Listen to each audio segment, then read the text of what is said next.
Zay got the bass thumping. Feeling like Kirk by the way I'm stumping. We be going up, got the whole play jumping. Tell the whole world that we up to something. We the new church, got the whole world jumping. Putting on for real, we ain't got time for frontin'. But I gotta let you know, church gone wild, church gone wild, church gone wild, church gone wild, church gone wild, church gone wild, church gone wild, church gone wild. With a new church, I'ma say it out loud. Been piped up for a good little while. Stepping on chairs, jumping in crowds. Been piped up for a good little while. Church gone wild, church gone wild, church gone wild, church gone wild, church gone wild, church gone wild, church gone wild, church gone wild. With a new church, I'ma say it out loud. Been piped up for a good little while. Stepping on chairs, jumping in crowds. Been piped up for a good little while. Hold on, wait a minute, Phil, what you gon' do? Hey, I'ma gon' get piped up with the crew. With a new chuck, but it ain't nothing new. Piped on the East Coast and the West Coast too. We be going wild like it ain't no zoo. Putting on for the man, everybody know who. So we finna have our way.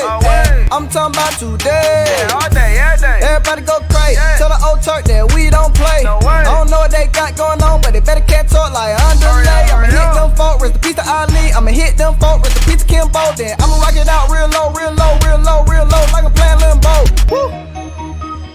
Bet they won't get turned. Turn up. Bet they won't get turned. Bet they won't get turned. I bet they won't. I bet they won't. I bet they won't get turned.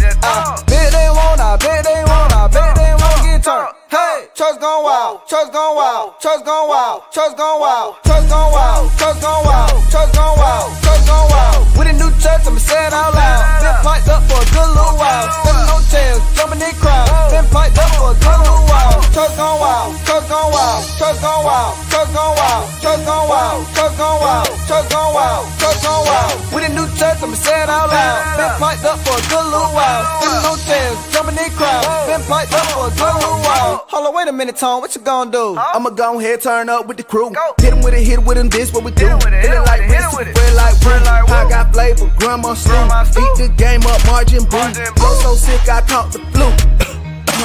Hot you, don't you sneeze on me. Flow so cold, your breeze on me. 1K, don't you freeze on me. Belmo, don't you freeze on me.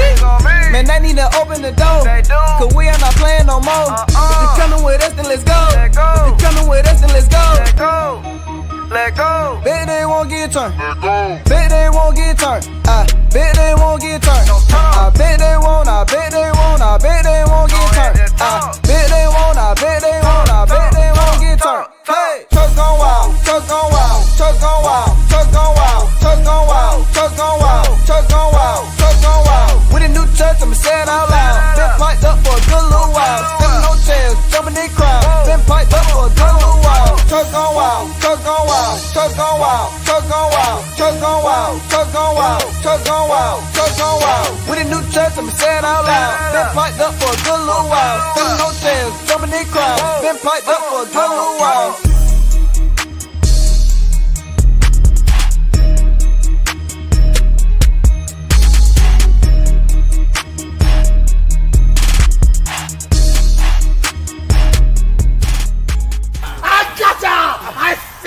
I got you on camera. I told you guys not to turn up. You was all like this. I told you. Hold on, bro. You ain't gotta do all that, cause we tired now. That's all we But that's all. Oh my God, do it one more time. Take it go out. Take it go out. Take it go out. Take it go out. Take it go out. Take it go out. Take it go out.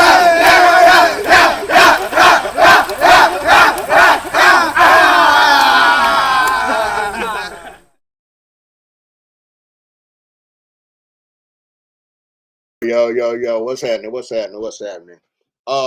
Yeah, church gone wild. So check this out, man. Only because you guys have been asking me for these videos on religion, asking me to do these videos on religion, that I said that I would, when I could find time, I would do these videos on religion, right? So let me just start by saying this. My videos on religion are my perspective. A lot of people ask me questions about how did I get to the point where I'm at, where I do not believe in the existence of a God or any gods due to lack of evidence of a God's existence. They asked me, as being a preacher's kid, how did I get to this point? So when I do these videos on religion, these are my perspectives of why just, some things just don't make sense to me. Um, some people will never wake up from religion, but there are many people who have woken up from religion. Good morning, Rachel. What's happening with you? Uh, there are many people who have. And when I do these videos on religion, I try to give a perspective of uh, the minds of what some would call a free thinker. You feel what I'm saying? Who don't live in fear, um, who isn't just walking blindly because we were taught to do this as children. You feel what I'm saying? Many of us didn't find religion on our own. We found it through our parents. Our parents or grandparents um, introduced us to these religions. And the reason I chose to use the church gone wild is because as I do more of these videos, I'm going to show y'all really a reason why kind of, the church disgusts me. Um, I want to show y'all just different reasons why you're starting to see more and more people leave away from not only the church, but religion as a whole. So some things I would just like to state to some of maybe the believers who may run across this video, right? Um, when it comes to religion, any of them, not just yours, any religion, they are all simply a belief. It's just simply a belief of what you choose to accept. Some of y'all will say, well, I had a personal experience. A lot of people have had personal experiences. Your personal experience, though, does not prove that a God or any gods exist. You just had a personal experience that nobody can verify except you. It's just like your dream. You had a dream that it was real to you, but you can't make everybody else feel what you feel. You can't make other people feel that it was real because it was real to you. You experienced that. You experienced that on your own. All right, so when it comes to these religion videos, I said I was going to start just finding random videos, and I was going to start breaking these videos down as if I'm the one that they're talking to. All right, as if I'm the one that they're talking to. So in this video here, I want to give you a backstory on this video here that I'm getting ready to play. This video here, I came across this video years ago. The way I came across this video was this guy who's going to be in this video. He had a friend who I was doing videos on religion and everything. This guy had a friend who was listening to my videos, and I believe he ran across me on Facebook, and he was listening to my videos, and he started to be kind of on the fence of following religion, but kind of what I was saying was starting to make too much sense to him.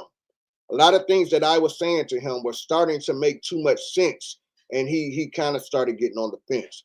Well, the guy in this video is actually his friend. The guy that we're gonna watch, he's actually this guy's friend. Okay. And I guess he brought me the video as if to say, aha, look at this. What are you gonna say about this? So he asked me, would I break the video down? Like, would I view this video and would I break it down? So I told him I would take a look at it, and I would look at it and see, hey, I'm always open to being convinced or having a change of opinion. All right. So the guy in this video, I actually reached out to him and told him that I was going to review his video, and I asked him to come on a live with me so we could discuss this video we're about to check out. I guess the guy went and did some research on me, and he started looking through all my videos on religion and everything, and obviously he didn't want no parts of it. So next thing I know, the guy had blocked me. But this guy actually, this video that you're about to see, this guy, I mean, this video is doing numbers even still to this day. Even still to this day, this video is doing major numbers. But this guy didn't want no parts of talking to me. So some of you may have seen this video some years ago when I broke this video down, but this time I'm going to break this video down again. I'm going to break it down live. And I just want to take you into my mind and my thought process on this video. This video has a lot of people living in fear right now. And there's a lot of people who believe this video. So what I'm going to do, again, I'm taking you into my mindset of somebody who doesn't follow religion. He actually say, no, he didn't. He didn't.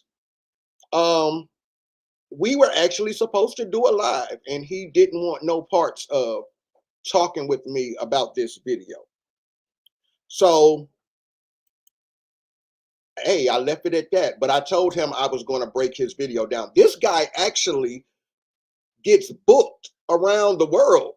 This guy that we're going to watch, he actually gets booked. I think he's like a youth pastor or something, and they book him. Like, you can look this guy up. I think his name is Rodney Pickens or something. This guy gets booked. But he didn't want no parts of me. He didn't want no, I know he went to go look me up. What up, Sonya? What's happening with you? I know he went to go look me up because it took him a couple days to get back to me. And I know his friend said he was going to tell him about me. So we did have one or two conversations on Facebook. When I told him I was going to review this video, he blocked me. Church gone wild. Church gone wild. All right, so this is just one of the videos that I want to react to.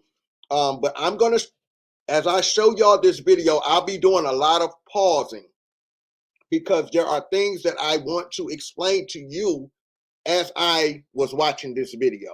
All right, so this is Rodney Pickens. I believe he's like a youth pastor or something. He may be a pastor by this time. He said he had an encounter where he went to see God. And God told him about Judgment Day. He went to Judgment Day or something. Again, y'all, this video right here has and is still doing major numbers. So I'm going to walk you slow. I'm going to do a lot of pausing, okay, you guys? So, you know, I want y'all to check this out, though. I just want to give y'all the warning. My grandson enjoyed the video laughing. He had questions. I love it. That's beautiful. That's beautiful, Sonya. And I appreciate you for watching it with your grandson. That's just a little promo that I'm putting out here. But I'm glad you're watching it with your grandson because that's my goal, is to reach our youth. Not so much our elders, the people who's been here, but more so our youth. You feel me? So I appreciate you and I salute you for watching that with your grandson. So let me get into this. This guy's name is Rodney Pickens, and we're going to listen to him have his encounter with God. And he went to Judgment Day or something like that. Let's go.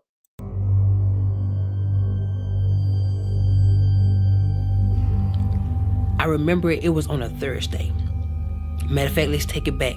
Wednesday night, I found myself looking at these different YouTube clips and watching different out-of-body experiences and different films that, you know, they used to scare me. And I would watch it and it would blow me away. It would catch my attention. And it used to scare me so bad that I would wonder, my mind used to go in place like, God, is this stuff real? You know, I couldn't understand it because I've never been to that place. So found myself praying. I remember walking outside of my apartment, and I was walking back and forth with my eyes closed and just started praying. And I asked God, I said, Lord, if you give me an out-of-body experience, you know, I vow to share your word and to tell the people what I saw. Let me stop there. Again, this is my mindset, right? I'm listening to this as he's talking to me, and he's trying to sell me his religion. All right. So this is how I'm listening. First of all, one thing I want y'all to take notice of is the background music. He has a background music playing. I'm an editor too. Okay. I do documentaries. I do film. Music, the music is a big part of telling the story. It draws you in. It pulls at your heartstrings. It makes you happy. It makes you sad.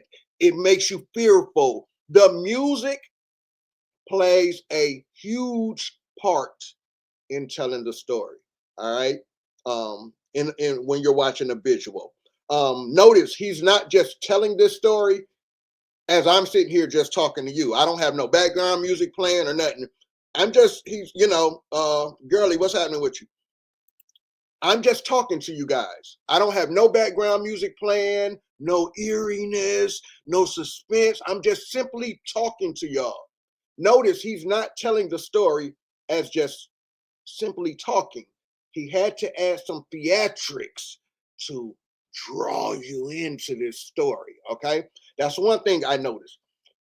Another thing I already noticed is he's already indoctrinated somewhere with this religion. His mindset is already indoctrinated with religion. All right. He's praying. He said he's outside walking. He's praying. This isn't just somebody just normal who just had this revelation that he's going to say he had. This is somebody who's already been indoctrinated with religion.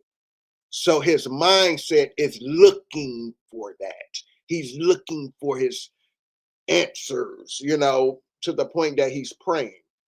All right.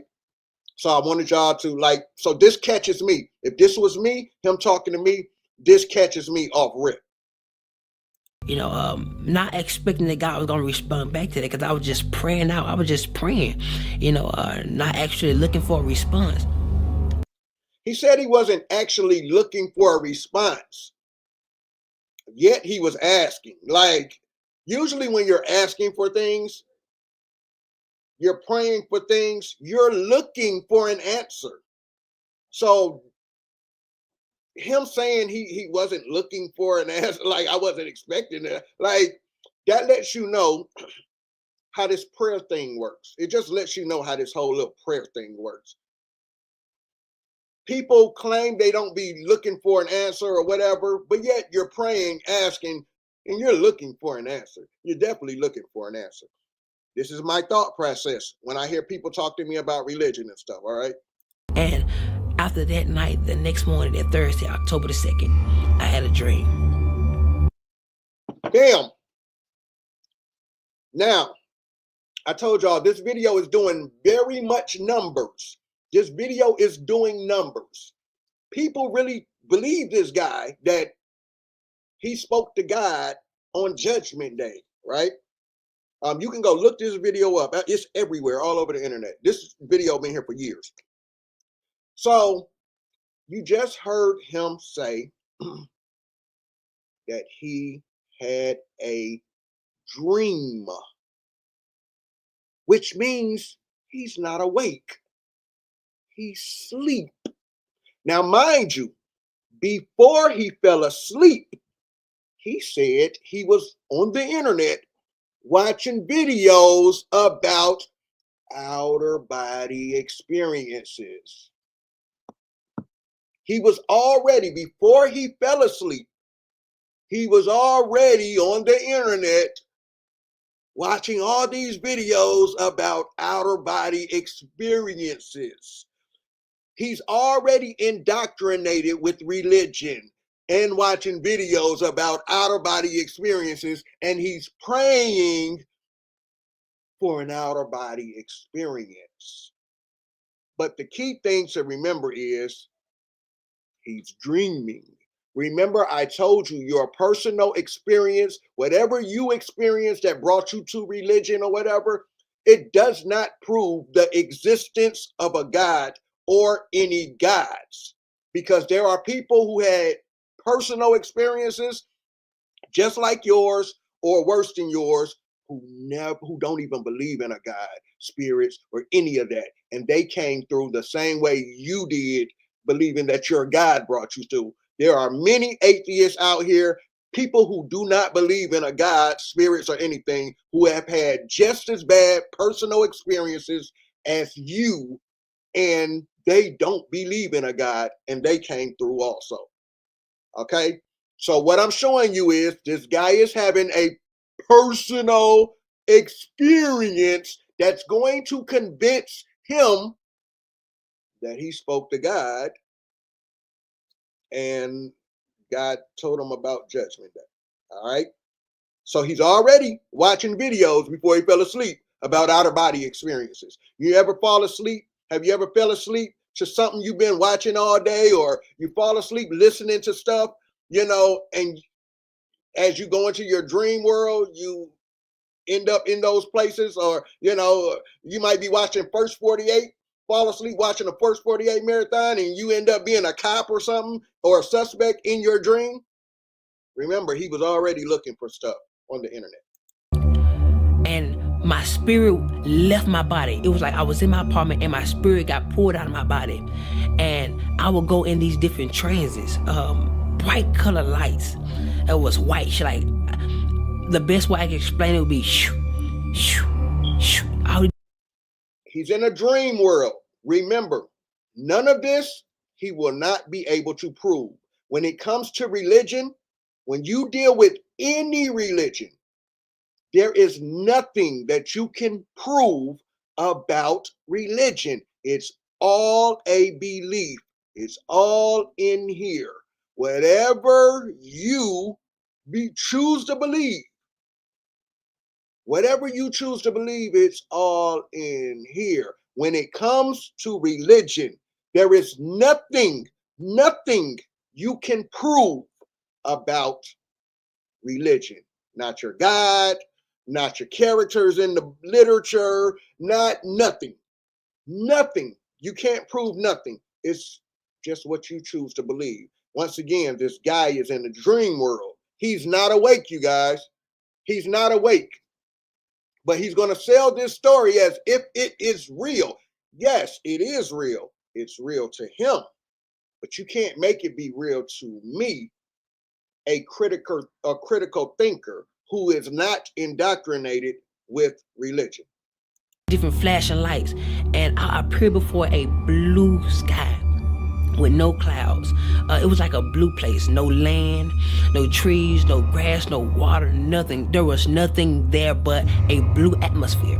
And I would see this atmosphere goes millions of miles upon millions of miles where nothing existed. It was like nothing was hidden. Everything was revealed. Everything was before your eyes. You could see it.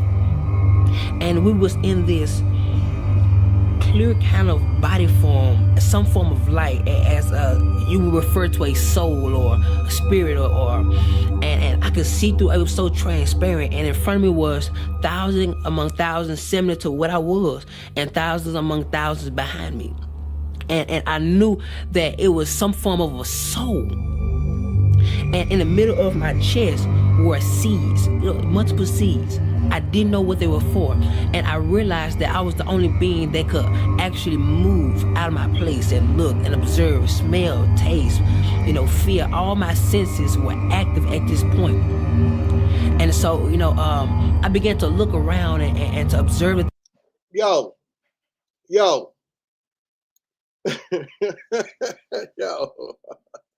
Yo, he's a soul. He's a spirit. But he has senses. He has senses. He's a soul. He's a spirit. His body is clear and everything, yet he has senses. All of his senses are active. What are senses if you're a soul? This is just how my mind hears this. I'm just walking y'all through my breakdown. When I hear people talk to me about religion and they tell me their little stories and this and that, this is my breakdown in my mind. You're a soul, but all your senses are active. All right. Things that I saw, not knowing that this was a dream. I thought this was reality. I thought this was Not knowing that this was a dream. I thought this was reality. He's clearly letting you know he's in a dream world. He even thought this was reality, but it wasn't. He's not going to be able to prove anything in this story that he's telling you. But in religion, you don't have to prove anything when it comes to religion. All you have to do is simply believe. It doesn't have to make sense in religion. When you deal with religion, it does not have to make sense as long as you believe. All right. So he thinks he's in a dream world. Yet, I told you guys, this video is a major video out here. This video is a major video out here. Control girl, listen, man, listen. He's a pastor out here, sis. He's an actual pastor out here, and he gets booked to come do these preachings. But he didn't want no parts of me when when we were supposed to go live about me breaking this video down. I did this video years ago. He blocked me. This guy blocked me. He actually blocked me. So I just want to show y'all what I'm talking about. He's not going to be able to prove any of this that he's saying. Yet there are people out here who believe this story he's telling. They believe this story big time. All right. So he's not going to be able to prove anything. He's in a dream world. He's acknowledging himself that he's in a dream world. And he doesn't even think this is reality. It's not reality, sir.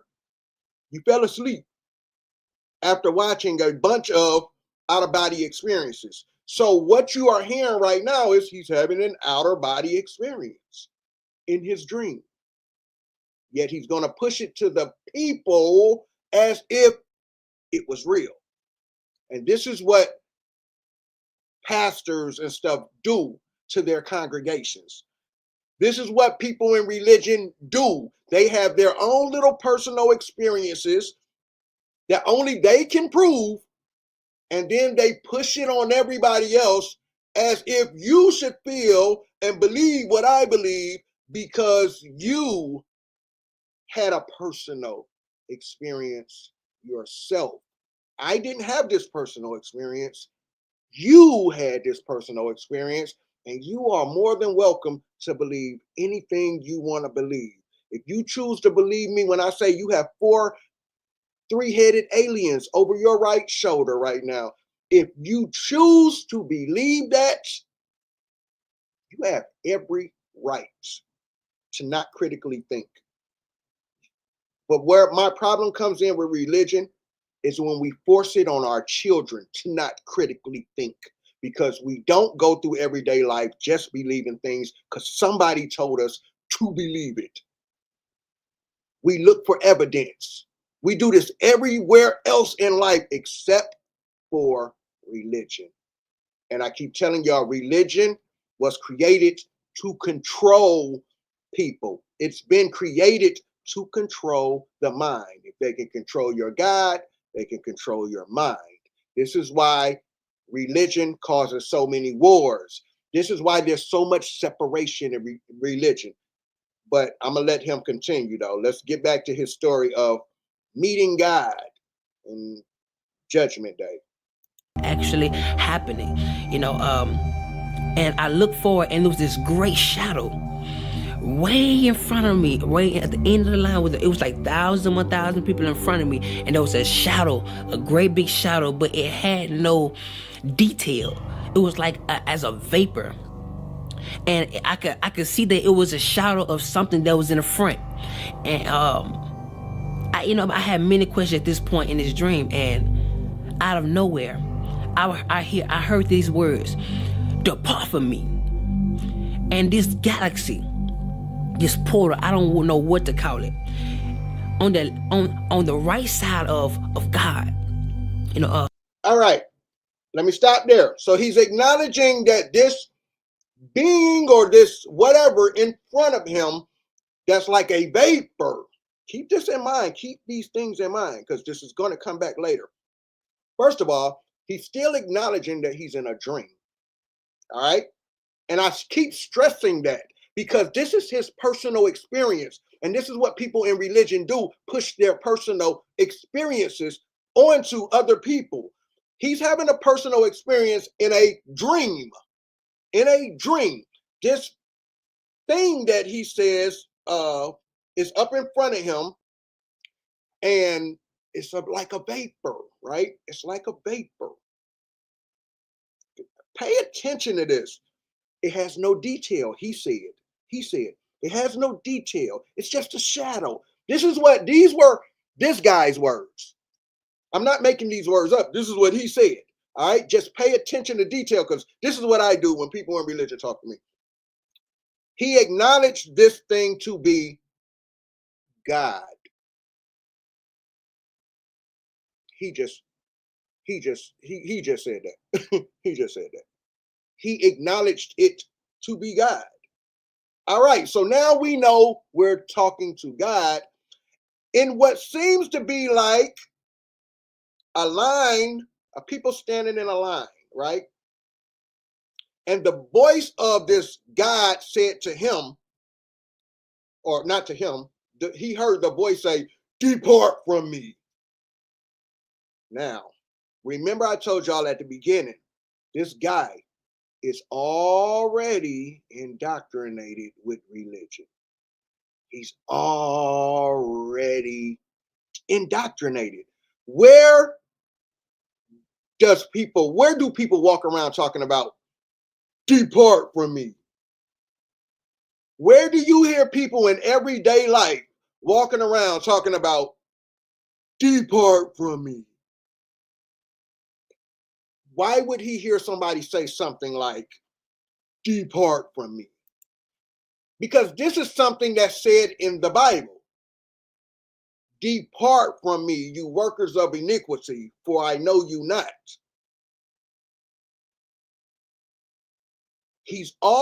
So this story he's telling you, this is coming from his indoctrinated mind. But he's going to tell it to us all as if this is real, yet he told you he was in a dream. Now I'm going to ask you, why was everybody in a line? Or Jesus Christ, whoever you decide to identify that spot of judgment, on the right side of him, there was this big portal that opened up, and there will be stones of fire. Normally, when you get a lighter and you cut it on, try to spark a flame, but instead of fire, it was stones, and they will leak out of this portal. And whoever that guy said, "Depart from me," flew down this place. And it was the flame. Now he just said whoever this guy is that said it. Yeah, that's interesting, because he just said it was God. But I want to ask y'all a question. Why fire? Why fire? Why does this portal open up? You hear the words depart from me, and then this portal opens up, and then fire. Why fire? Why fire? Why didn't the portal just open up and it was a black hole? Why fire? Remember, y'all, this is just my mental breakdown of religion and these stories that get told in religion. This is me breaking down what I would hear in my mind when people talk to me about their religious experiences and their stories. These are things that I hear because I'm not a believer. But remember, in religion, it doesn't have to make sense. You can say anything when it comes to religion, and it doesn't have to make sense as long as you believe in God and you believe God can make it happen and you believe Jesus can do this and do that. Yet, these things don't add up in reality that I live in, because hospitals are open, children are suffering, people are hungry, people are sick, evil is running rampant, and you got these amazing stories about these gods and these Jesuses and them healing and doing this and doing that. But in the reality world that I live in, these things ain't taking place. So this would cause me to be skeptical about a lot of things that y'all tell me about these gods and these religions. All right. So I asked, why fire? Well, it seems like when he said, depart from me, this person, these people, this portal, he's insinuating is a place in religion, or at least in Christianity, that they would call hell. Seems to me this is what he's insinuating when this portal opens with these fire stones and the voice says, depart from me, as you hear the voice say in the Bible. It seems to me he's insinuating that these people are going through this portal because they didn't make it into a place called heaven. So they're going to this place inside of this religion called hell. Fire. Why fire? The portal could have just been black. The portal could have just been green. The portal could have just been purple. Why did it have to be fire, a fire portal? Because in that indoctrinated religion, in that indoctrination of their religion, this is what you're told. There's an eternal fire in hell. This place called hell. All right. So I'm just listening to it. I'm asking questions. Why the portal had to have fire, my nigga? Like, why? Like, yeah, that's interesting. Or Jesus Christ, whoever you decide to identify that spot of judgment, on the right side of him, there was this big portal that opened up. And there will be stones of fire. Normally when you get a lighter and you cut it on, try to spark a flame, but instead of fire, it was stones, and they will leak out of this portal. And whoever that guy said, depart from me, flew down this place. Okay, my bad. He said whoever God had said. I thought he said whoever the guy said. Okay, he said whoever God said. Okay. And it was the flame, the stone. Notice the picture. Notice the picture. You see the picture? Notice the picture. Where did he get this visual from? Where did he get this visual from? When this portal opens, these people fall into this place of fire, where there's fire stones, after God tells them to depart from him. Where did this visual right here come from? This came from already being indoctrinated with this place called hell. So this story for me already has some red flags. It already has red flags for me, because this isn't just some average person telling this story. Halito, Adrian, what's happening with you? This isn't some just random person who doesn't.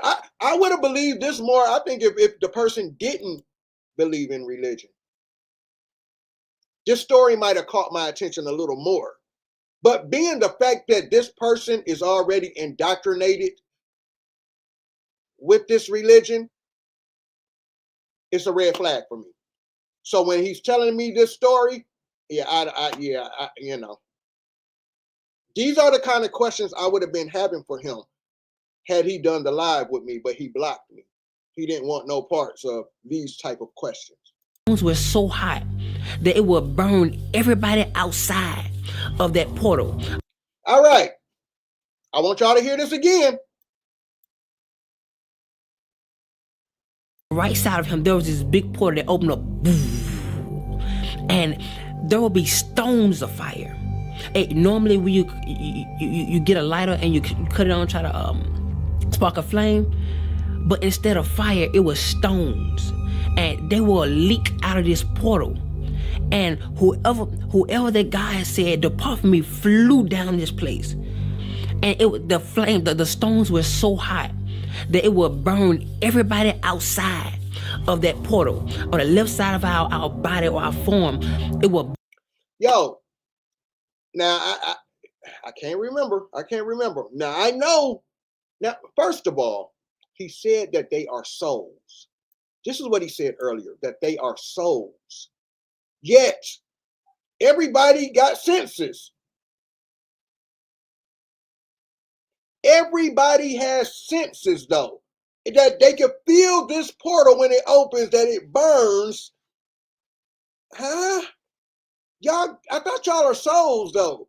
Now, I kind of let you slide when you said, because we want to get to your story, but you said I could have sworn he said he was the only one that still had his senses. I could have sworn, I could be wrong, but I could have sworn in this story, he said they were all souls they were invisible, and all they had was a little seed inside, right? I could have sworn he said he was the only one that still had all his senses. I could be wrong, but I do know he said he had senses. It just baffles me how you're a soul. You're a soul, but you can feel the heat from the portal burning your left side. This is just my mental breakdown when I hear people tell me these religion stories. It's just me. This is just me. You don't have to agree with me. I'm just telling you what shit don't make sense to me. Depart from me flew down this place, and the stones were so hot that it would burn everybody outside of that portal. On the left side of our body or our form, it would burn us, and everybody would be like, "Ooh!" Like as if it was so cold or so hot, you would tell somebody to close that door. It's too cold.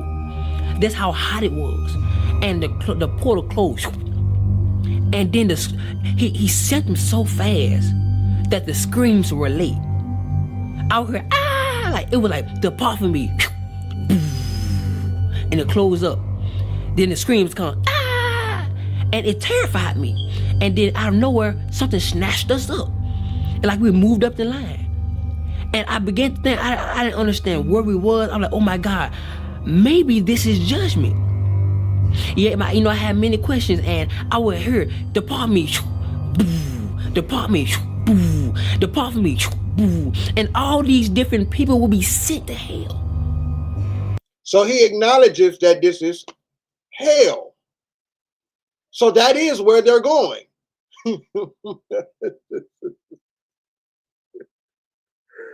Oh, God. I'm sorry, y'all. I'm trying to keep a straight face with this. But this is, I promise y'all, when I go, like, I can't go into church. I think the last time I went to a church, it was a funeral. I can't stand to hear preachers preach. I can't stand to hear my daddy preach, my mama preach. I can't stand to hear them preach this nonsense. Because none of the stuff that they're saying they can fucking prove. It's just all feel good stuff to say. I'm listening to this guy and I'm sitting here like, yo, is you serious?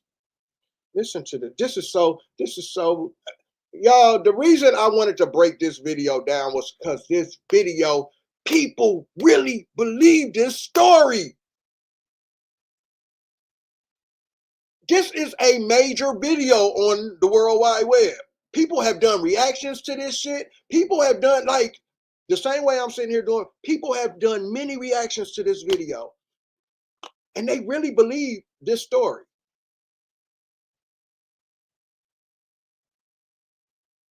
I told you in religion, it doesn't have to make sense. None of this shit has to make sense. None of it. As long as you believe. This is why religion is a belief. This is why religion requires you to believe. Because you're going to hear some stuff that just don't make no damn sense, and it doesn't add up to what's going on in actual reality. Because these same people that's telling you about their God and how this God can do this and do that and do this and do that, go to your same hospitals that you go to. They call the same police that you call. When natural disasters happen, they hop in them same cars and evacuate just like you do. You could definitely join. You could definitely join, Eli. I got ex-pastor Eli in the chat. You can definitely join. Let me get you this link right quick, my brother Eli. I put the link in the chat for you, Eli.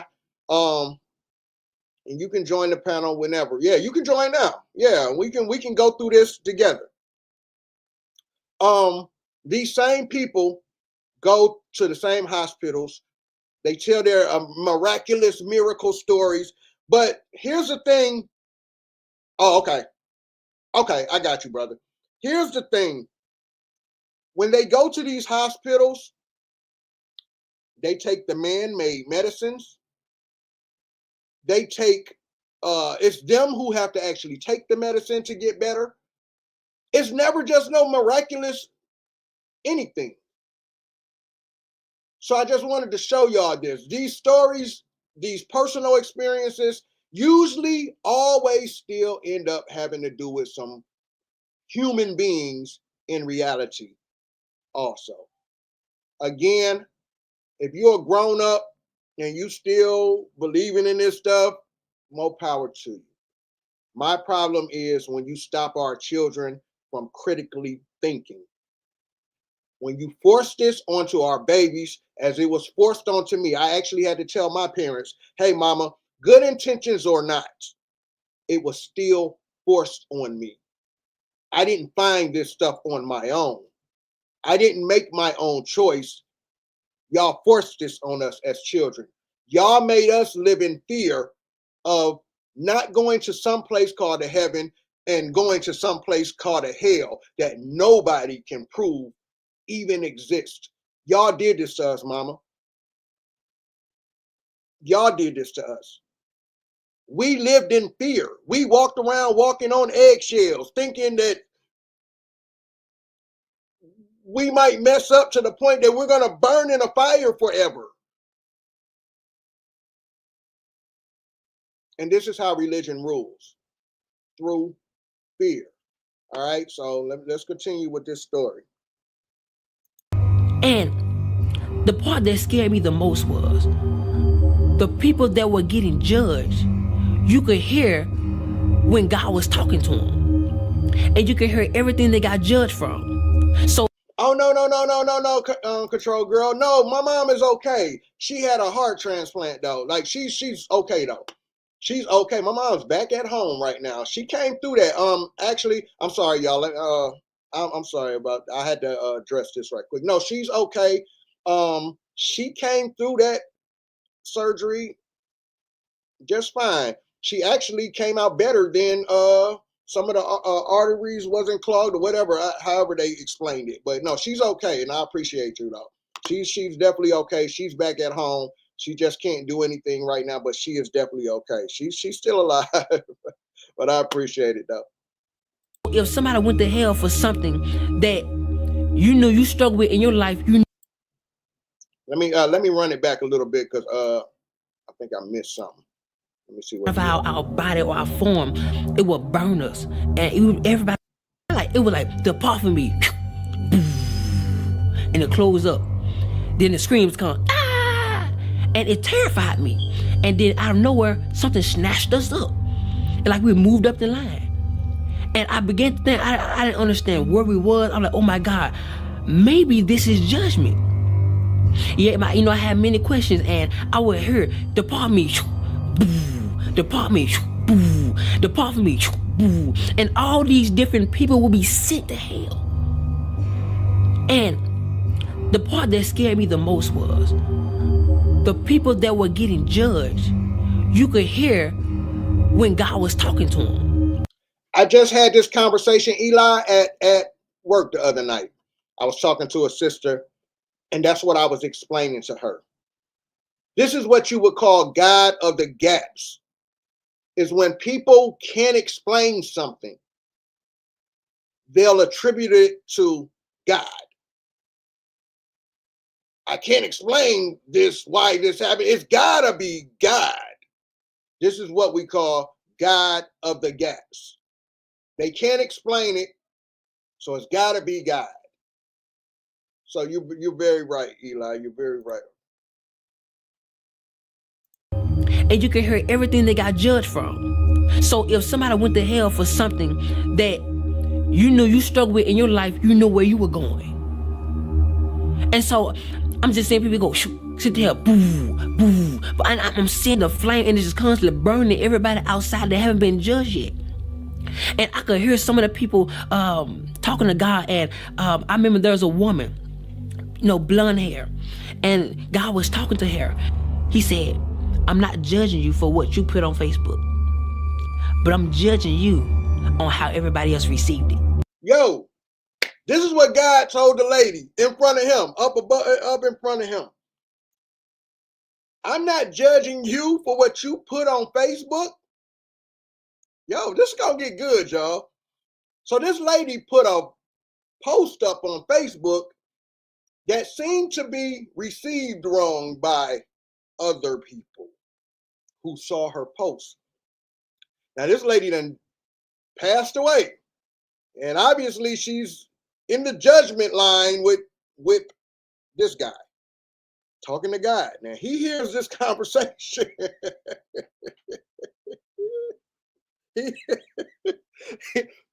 he hears this conversation. Now I don't know why you should be hearing nobody's conversation with God, because they say that's between you and God. But whatever. It's religion. It don't have to make sense. All right. Now he hears this woman conversation, and God is about to, God ain't playing. Check this out. You made a Facebook post that people took wrong.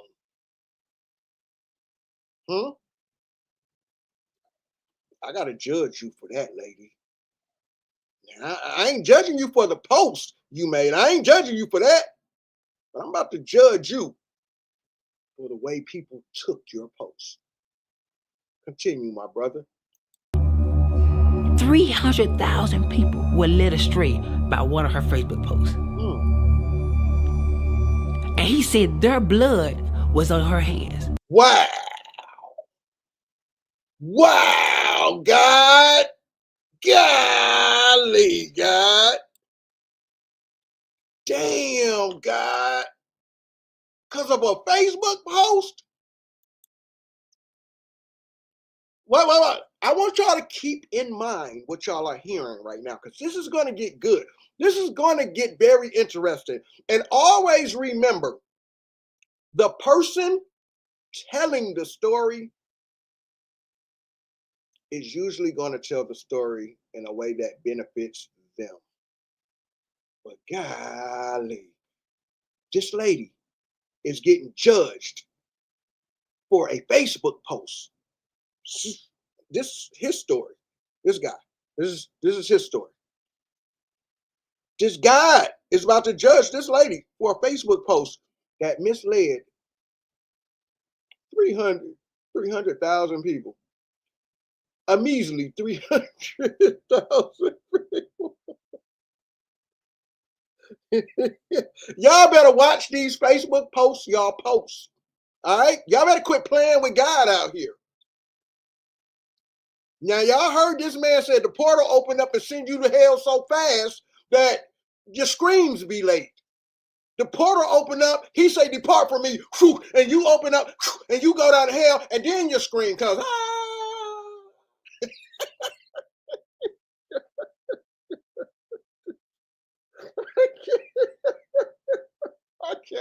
I can't,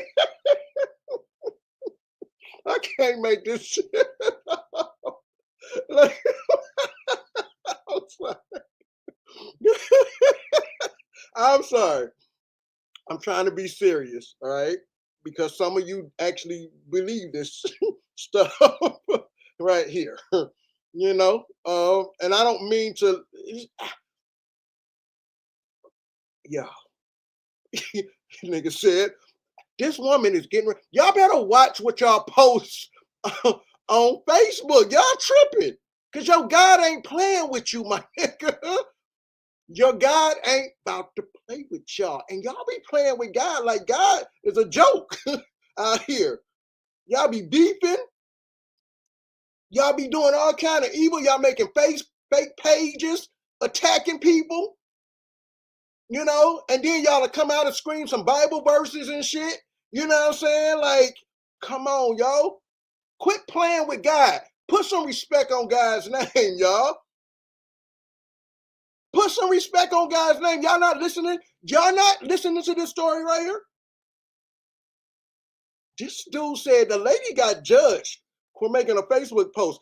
And it don't sound like this is about to go her way. The way this story is going so far, it don't sound like this is about to go her way. But keep in mind what she's getting judged for. One Facebook post, because this is going to come back up later. One Facebook post is what she is about to deal with. I know he said the boss. Peace, Elder. What's happening with you? One Facebook post is what this lady is dealing with God right now. And y'all out here making all these crazy Facebook posts. Y'all making fake pages. Like y'all don't, like God don't see y'all behind these fake pages, being evil, attacking people, doxing people, hurting people, exploiting people. Like God don't see this. Y'all better put some respect on this guy's name. Come on, brother. Tell us the story. Get back to the Facebook post, brother. And people in front of me were terrified because a lot of those people were struggling or went through the same situation and they never repented. So 1,000 sent here. They would go, they were flying. They was flying so fast. I've never seen something so fast.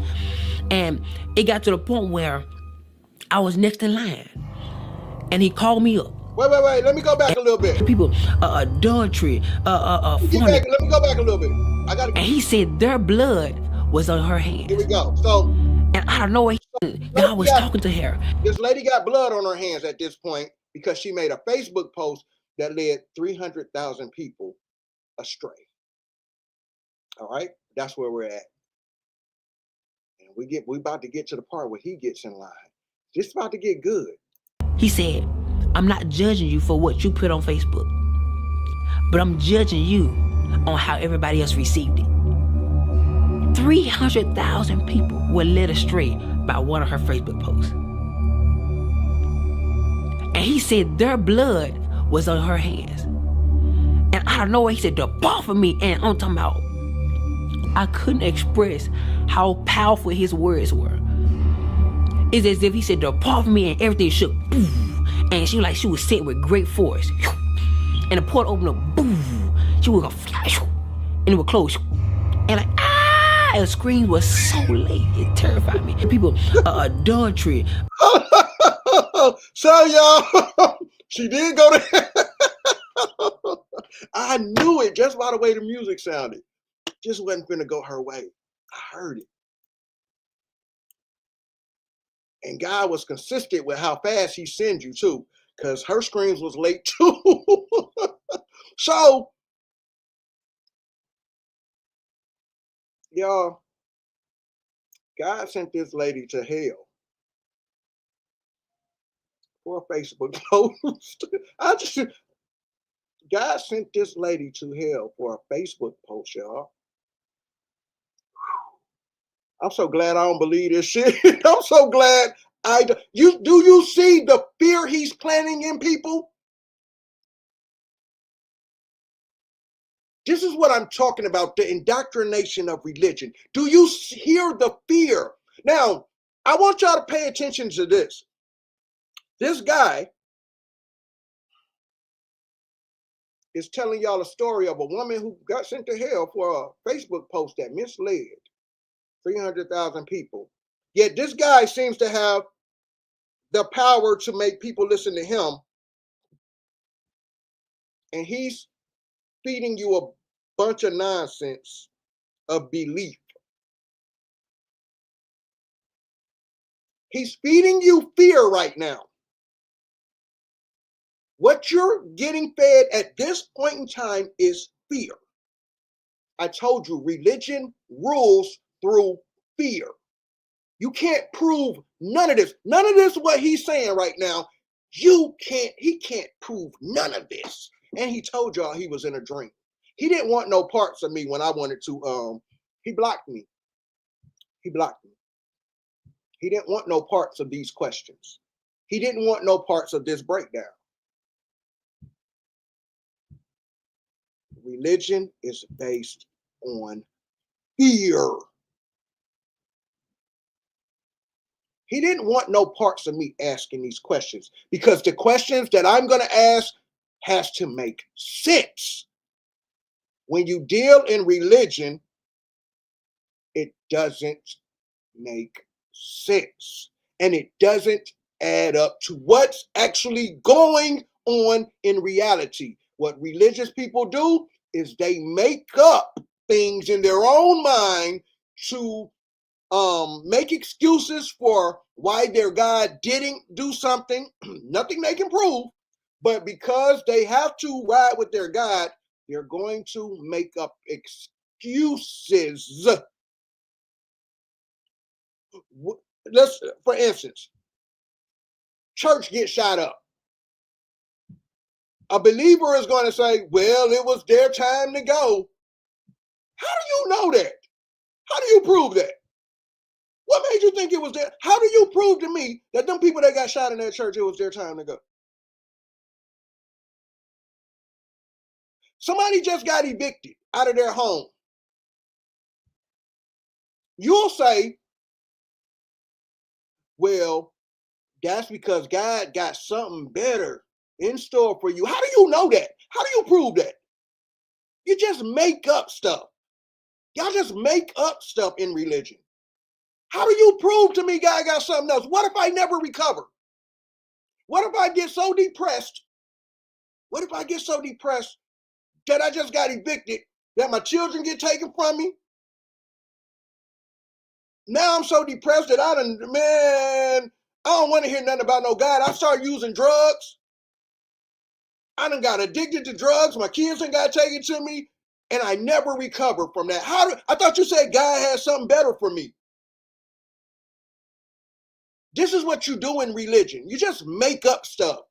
People just make up things. It's feel good. The pastor tells you the same Bible verses over and over every Sunday. Just puts a different spin on it. Put some different emotions behind it to make you feel good. That's all religion is. It's just something to make you feel good. Nothing you can prove. Just makes you feel good. That's it. That's all. And it makes you fear. Fear. It makes you live in fear. This is what religion, this is why so many of us woke up and broke away from religion. It just makes you feel good, or it makes you live in fear. You fear of going to some place that you can't prove called a heaven, or you fear that you're going to some place with eternal fire called hell because somebody wrote it in a book and told you to believe it. And also told you to believe in the talking donkeys, the talking burning bushes, the magical virgin births, and also a whale swallowing somebody inside of them for 3 days and then spitting them out whole. And let's not forget the talking serpent. Yeah, you believe this, but you don't believe the Wizard of Oz. You believe some guy named Jesus moonwalked on the top of a body of water, but you don't want to believe that Dorothy clicked her heels 3 times and said, there's no place like home. There's no place like home. There's no place like home.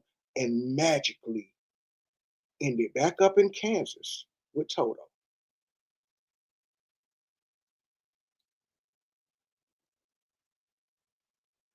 I don't know. Let's get back to this. And the port opened up, boom. She would go flash, and it would close. And like, the screams was so late, it terrified me. People, adultery, fornication, so many different things that I could actually hear. And people in front of me were terrified because a lot of those people were struggling or went through the same situation and they never repented. So 1,000, sent here. They would go. So you got a lot of people that's getting sent to hell, according to his story, because of adultery and a bunch of other stuff, a bunch of other stuff, right? That they didn't repent for. Sis, what's happening with you? That they didn't repent for. Now, here's my question. That lady that made the Facebook post, what if she didn't know she did something wrong and needed to repent? What if she didn't know her Facebook post was misleading people? Maybe if she knew, what is it a possibility that she didn't know that her Facebook post misled 300,000 people? So she didn't repent. Maybe that's why she didn't repent. Let's just say she didn't repent because of that. You mean God still sent her to hell? Because you never specified if the lady repented or not. You just said she made a Facebook post and she got sent to hell. It's gonna get good though, because he got to step up in a second. Now remember, she went to jail, or she went to hell for a Facebook post, but he steps up in a few minutes. They were flying so fast. I've never seen something so fast. And it got to the point where I was next in line. And he called me up. And he started talking to me. And let's hear what you did, brother. That lady only had a Facebook post. Let me hear what you did. Keep in mind that our life held us hand to hand. So anything we did in our life, our life testified against us. So you couldn't lie because your life testified. Say, yes, you did this at this time. Yes, you did. And whenever God would speak to me, you would see a big screen. Like you would see as if whatever God says, it comes to life. And so he started talking to me and he started telling me everything that I could have did better. And at this point, I'm like, okay, God, I could have did this better. I did it. I did okay with it, but I could have did better.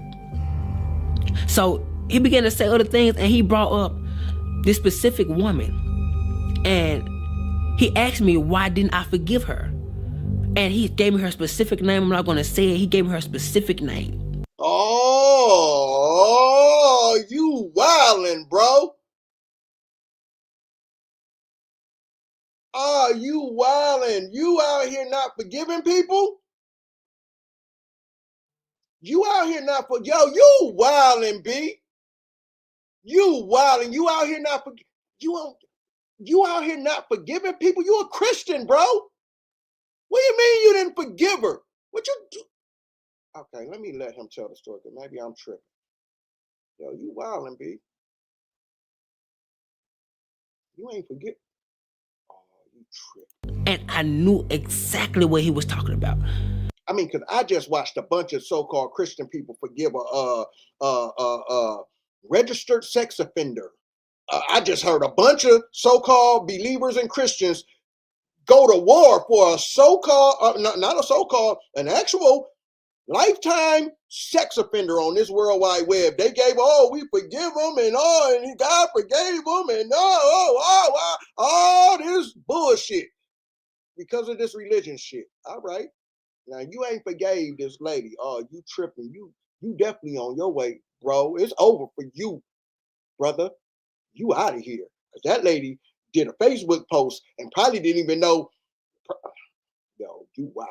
He asked me, why didn't I forgive her? I said, I did, God. I did forgive her. Okay, so he thought he did. But God said you didn't, nigga. He said, well, if you forgave her, when you get on the phone and talk to her, why is it that you treat her like the situation happened all over again? And I'm like, God, but I did forgive her. He said, well, if you forgave her, why are those seeds still in your chest? And I looked down. I was like, oh my God, that's what those are for. Those are seeds of what I did in my life. Damn, B, you had a nice little amount.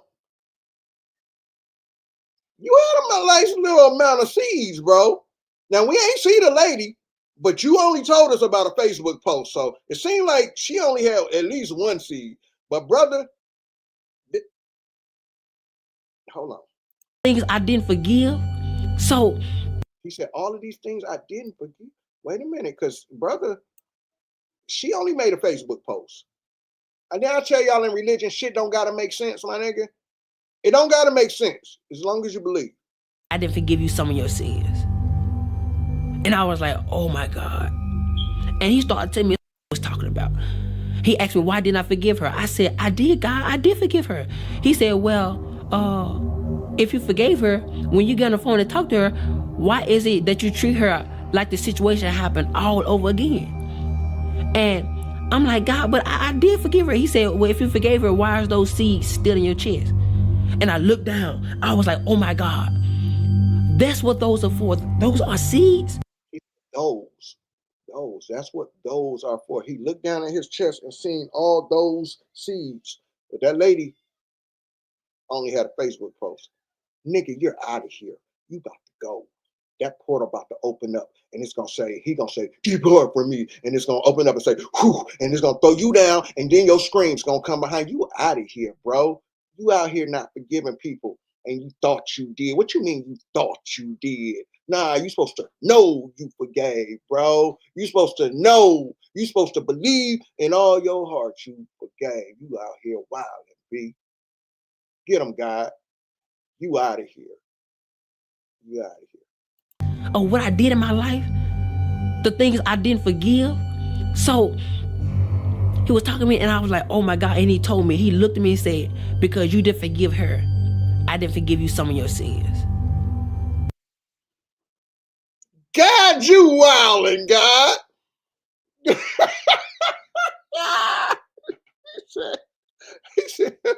he said, God told him. God told him, because you ain't forget her. He was messing up. I don't know who this person is, but God riding for this lady. This must have been one. Boy, you messed up with this one. You about to get out of here. I guarantee you on your way to that portal. Sir. Mr. Praise Break, who didn't want no parts of me when I was gonna break this video down. You on your way up out of here. Guarantee you. God ain't finna play with you. God ain't finna play with you. And I was like, oh my God. And he started telling me so many other things, and he ain't told me not one good thing yet. Whoa! Whoa! Whoa! Whoa! Whoa! Whoa! Wait a minute! Whoa! Whoa! Whoa! Whoa! Wait a minute here. Hold on. Did I hear that? He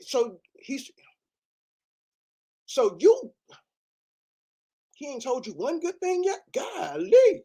You is put some fire emojis on this nigga. This nigga, he ain't told you one good thing? He kept telling you all these things you did? All these things? You just told us a lady went to hell for something as simple as a Facebook post. What you out here doing? First of all, you out of pocket, brother. First of all, you out of pocket, brother, because you're out here not forgiving people, and you forgetting if you forgave them or not. Obviously, if you thought you forgave them, you didn't forgive them, because you'd have remembered if you forgave them, brother. All right, and God ain't finna play with none of that. I mean, because if he ain't gonna play with you about a Facebook post, he definitely ain't about to play with you for not forgiving, brother. All right, now you should know these things. Now, I'm a non-believer, but I'm just going according to you believers and what y'all say about your God. And hey, brother, I'm just listening to your story right now. God seemed like he don't play. Hey, brother, you said people was in there for adultery and all kind of shit. And a lady before you went down for a Facebook post, and you sitting here telling me you had a bunch of shit? You out of here, B. I didn't forgive you some of your sins. And I was like, oh my God. And he started telling me so many other things, and he ain't told me not one good thing yet. And at this point, I'm getting terrified because my mind is starting now going to a place where I'm imagining how hot this fire is going to be when this portal open. Damn right. Damn right. Me too. Because listen, that fire is so fucking hot. Brother, that fire is so hot, as you described it, that you're a soul and you feel it. You're a whole soul out here. And you thought you felt it when the portal opened on your whole left side. Boy, you about to feel them flames, brother. And so, I'm scared. I didn't know how to explain how terrified I was. Words can't describe. When you meet God face, words can't describe how terrifying it is to look your creator face to face. Whoa, look who? You looked on what? Hold on, brother. Now see, this is why he ain't want no smoke with me. With breaking this video down. Wait, did he just say, look your creator what? Did he say face to face? Did he say face to face? You looked God face to face, brother? Brother. Now come on, brother. What are we doing here? Now earlier in this story, you told us it was a mist. With no features, no detail, it was just a shadow. Now, I ain't the brightest star in the sky, but my star shines bright, brother. I know what a face looks like. A face gonna have some eyes, a nose, a mouth, some eyebrows, some eyelashes. A face is gonna have some detail to it. Now, brother, you just told us earlier in the story that it was just a shadow, a mist. You couldn't see any detail. Listen, y'all, this is just me as a non-believer listening to a believer try to sell this religion stuff to me. Please, believe what you want to believe. I'm just trying to show y'all why some of us just don't buy the fairy tale. I'm just trying to show y'all why some of us are just more spiritual than we are religion. And there is a difference. They're not the same. I'm just trying to show you why me in 2025 just can't believe grown adults still walk around here talking like this. But again, you have every right to believe what you want to believe. I'm just trying to show y'all how in religion, it don't have to make sense. Just as long as you believe. Because a lot of people believe this story right here. I heard this shit and I was like, so why? Why this? Why that? Why? You are not to ask questions in religion. Just believe. That's the whole purpose, is to believe. They want you to walk blindly, blind faith. You can't prove none of this. He can't prove none of this that he's saying. He told y'all he was in a dream. He told y'all himself. He thought this was reality. Now, I'm not making this stuff up on this guy, right? This is a whole pastor out here. He's a whole pastor out here getting booked to tell these little stories to impressionable minds, to believers. And then they'll call somebody like me an antichrist. Because I just choose not to believe the fairy tale, or because I take what you say about your God and your gods and I look at reality and I look at how y'all live in reality and the shit y'all do in reality that don't match up. It doesn't match up to what you tell me your God can do and what I see in reality happening. And your God's doing nothing about it. Nothing at all. All right. So this guy just told us he looked at God face to face, face to face, face to face.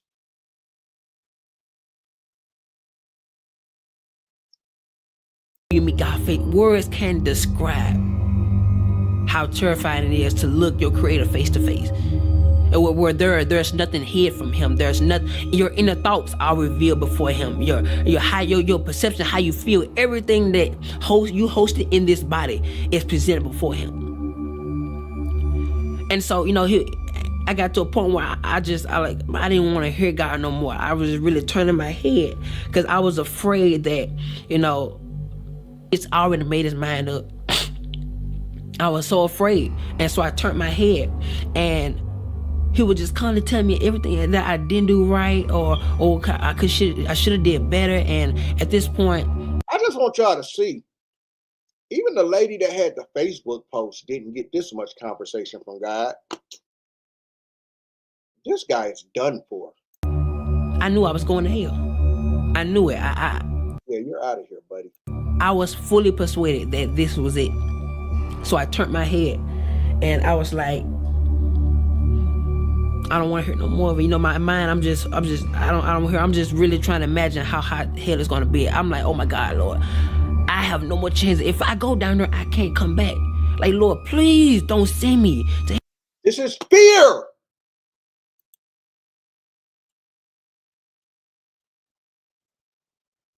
This is fear. This is indoctrination of fear. Fear. Fear. Fear. Now I get what he's saying. I get what the brother is saying when I get what he's saying. That's how he feels. I'm just saying when I'll get back to it.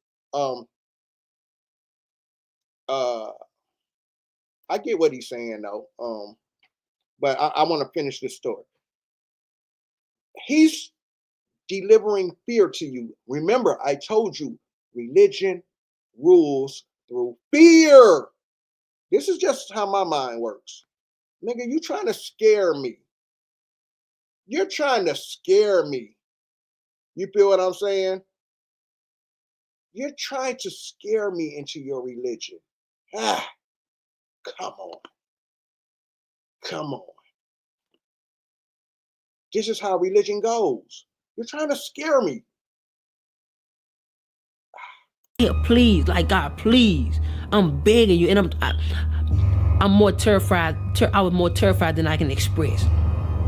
And so I turned my head, and at this point, I no longer wanted to hear what he had to say, because I knew at this point, I was going to hell. And I would have my head turned, and out of nowhere, there was this one feeling that would come over the interface of my soul. And I would turn my head, and it would go in slow motion, and the tears will fly from my face. And I looked at God, and I was looking at his. Yo, he got tears, yo. He a soul. He a whole soul out here. He got.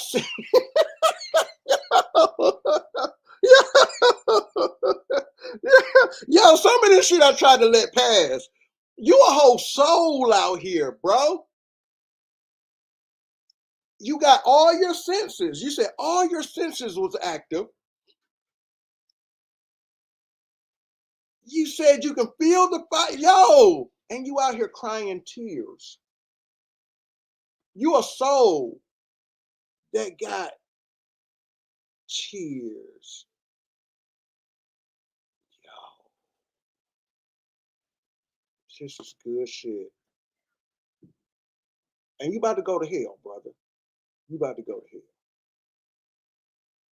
Because you out here messing up, not forgiving, brother. And not even remembering if you forgave or not. Yeah, you You going to the bottom parts of the hell though. Because she just did a Facebook post and got said, you got to be going way lower than you. Because I heard you say, God ain't told you nothing good yet. And you got a bunch of seeds in here. Yo, you're cooked, son. You're cooked. My head turned, and out of nowhere, there was this one feeling that would come over the interface of my soul. And I would turn my head, it would go in slow motion, and the tears would fly from my face. And I looked at God, and I was looking at his judgment. What was going to be my judgment? Here it come, y'all.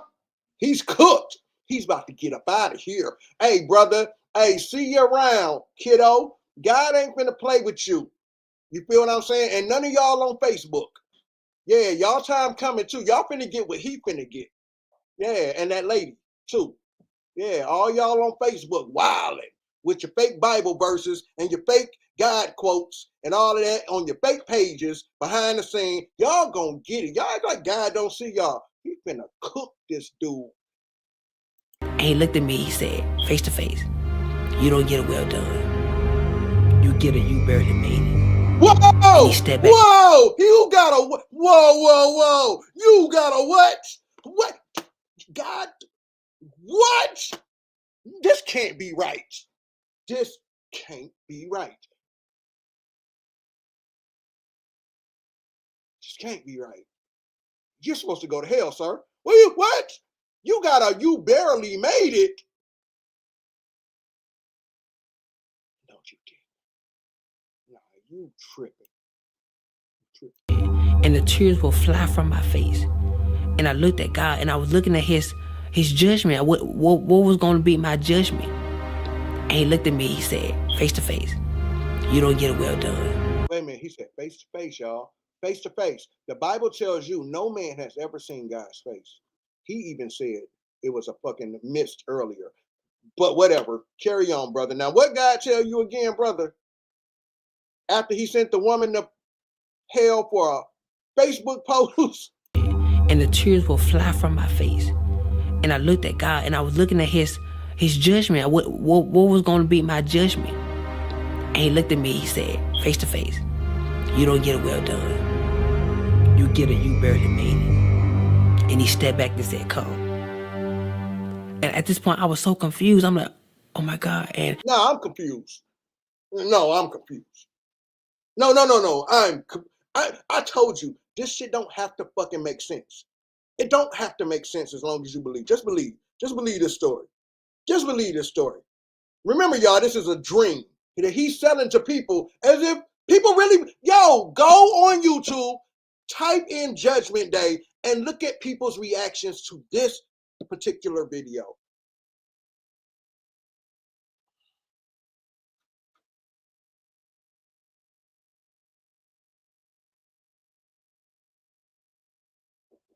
People believe this.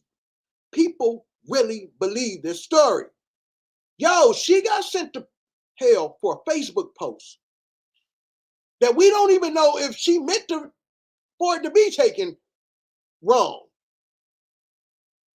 And it affected 300,000 people out of all the billions of people on this planet. 300,000 people got affected. Now, you had a laundry list of stuff. You out here not forgiving. People done went through the portal for adultery, and you gave a whole list of stuff. You out here not forgiving people, and you said, he ain't told me nothing good yet. And you made it?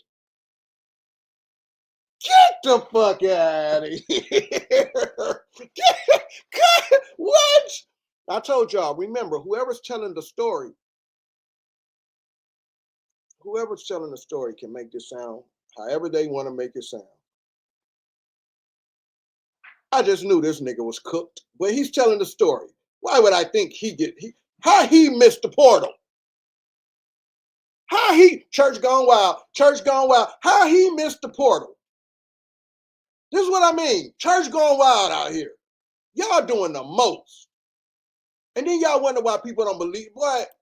On the left side of God, heaven would open up so soft. with brilliant lights. The colors were indescribable, like colors I've never seen before in my life. It was so pretty, so pretty, so. Yo, I'm gonna tell y'all this. Y'all sounding to me like y'all got a better chance of not forgiving than making them Facebook posts. Y'all better get off Facebook, because y'all going to hell, nigga. Y'all going to hell. God see y'all behind them fake pages doing all y'all fake. He see y'all little fake Bible quotes. He ain't playing about Facebook. God ain't bullshitting about Facebook. But you can not forgive a motherfucker though. Like, don't worry about that. You'll get in. You'll slide in there. Just act like you remembered. That's all. You didn't remember if you did or you didn't. You know, hold grudges and everything. Like, yeah, all of that. You know, you ain't got to go around here forgiving lifetime sex offenders no more and all of that shit. Yeah, don't worry about all that. You'll slide in there. You'll slide in. God gotta have a soft spot for that. But make a Facebook post though, y'all better get off social media with them Facebook posts, yo. Y'all better get y'all life right, huh? So I'm gonna tell y'all, get y'all life right. Because I see them Facebook posts and I see how nasty and dirty y'all be. And I see all the faking with y'all Bible verses and y'all God quotes and all of that y'all putting on Facebook, misleading the people, knowing you really a devil. I'm just saying. But don't worry about forgiving nobody. You ain't got that ain't. Amazing. And the colors will blossom as they grow, and as they grew, and the heaven will open up so gentle. And I will walk toward that direction, and my hand will go in the portal. And when my hand went through, it got bigger. My arm went through, it got bigger. It was like I was growing into a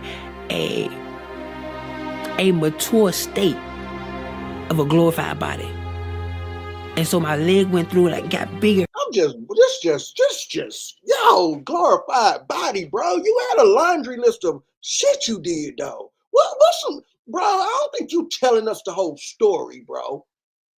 Your glorified body. Man, that lady made a Facebook post. You said you had a laundry list of shit.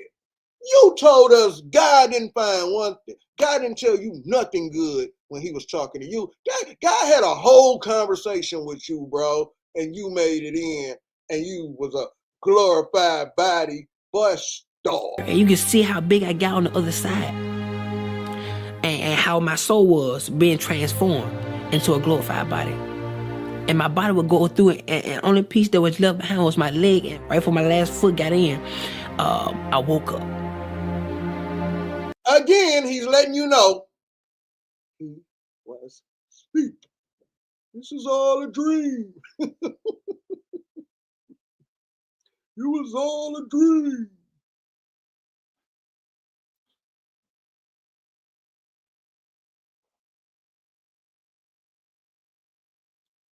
This is what they do in religion.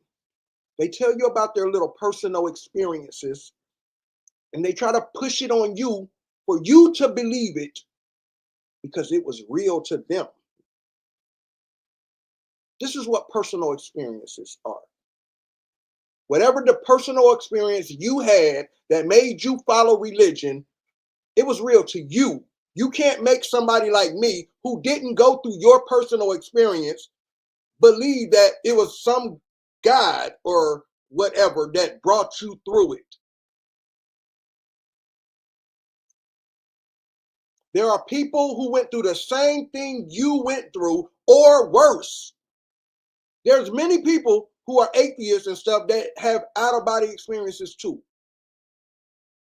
Not out-of-body experience, near-death experiences too. And some out-of-body too. But these near-death experiences and these tragic moments that you believers have, there are people who don't believe in God, who's going through the same things, and they came through too, and they don't believe in your God. There's people in other religions who's gone through what you've gone through too, and they don't believe in your God the same way you don't believe in their God, and they got brought through too. How do we get to the truth? How do we get to the truth of things? And don't none of these guys speak out loud. None of them. None of them. In no religion, all of these guys communicate the same. In here, in your mind.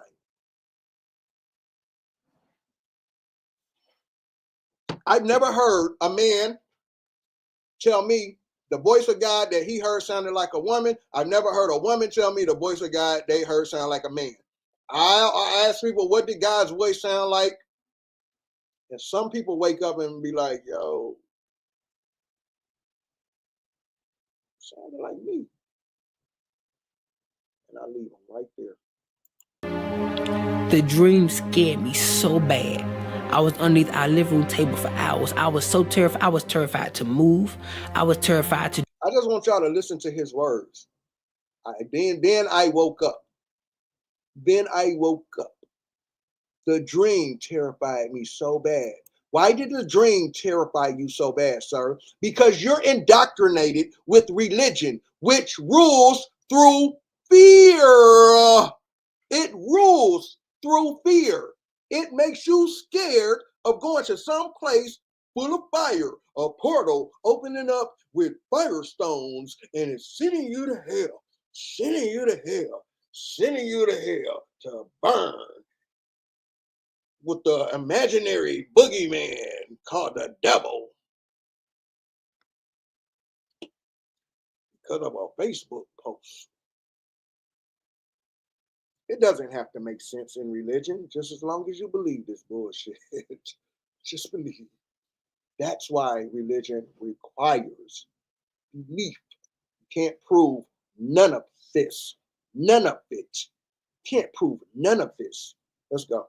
Let's wrap him up. And so my leg went through, like, got bigger, and you can see how big I got on the other side, and how my soul was being transformed into a glorified body.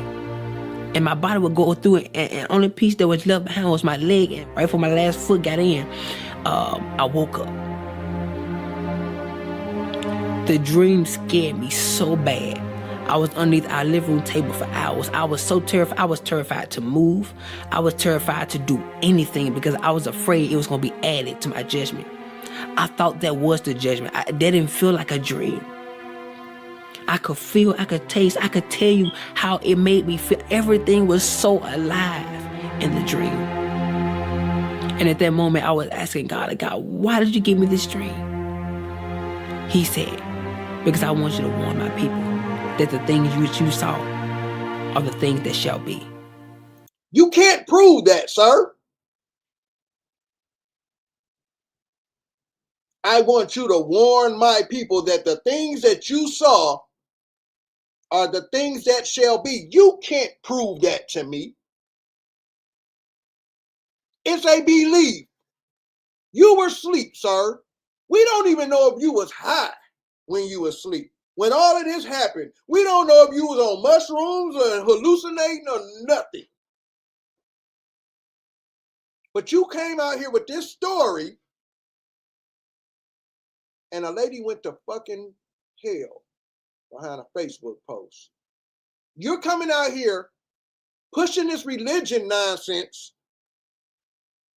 stopping our children from critically thinking, using logic, asking questions, because you want us to just believe. You want us to follow your religion and walk blindly. When the things of your religion and of your God does not match up in reality. I have never seen God heal an amputee. For some reason, your God can't stand amputees. He can heal cancer. He can heal anything internally. But he can't seem to, or he won't. He has something against amputees for some reason. These so-called messengers of God, these so-called pastors that's in these churches, laying hands on folks, healing folks, making them stand up out of wheelchairs and all of that, can't seem to go to these hospitals and lay them same hands on the children that's sick. These same preachers can't seem to come together and go lay hands on every hospital that exists and close these hospitals down, put them out of business, show God's healing power.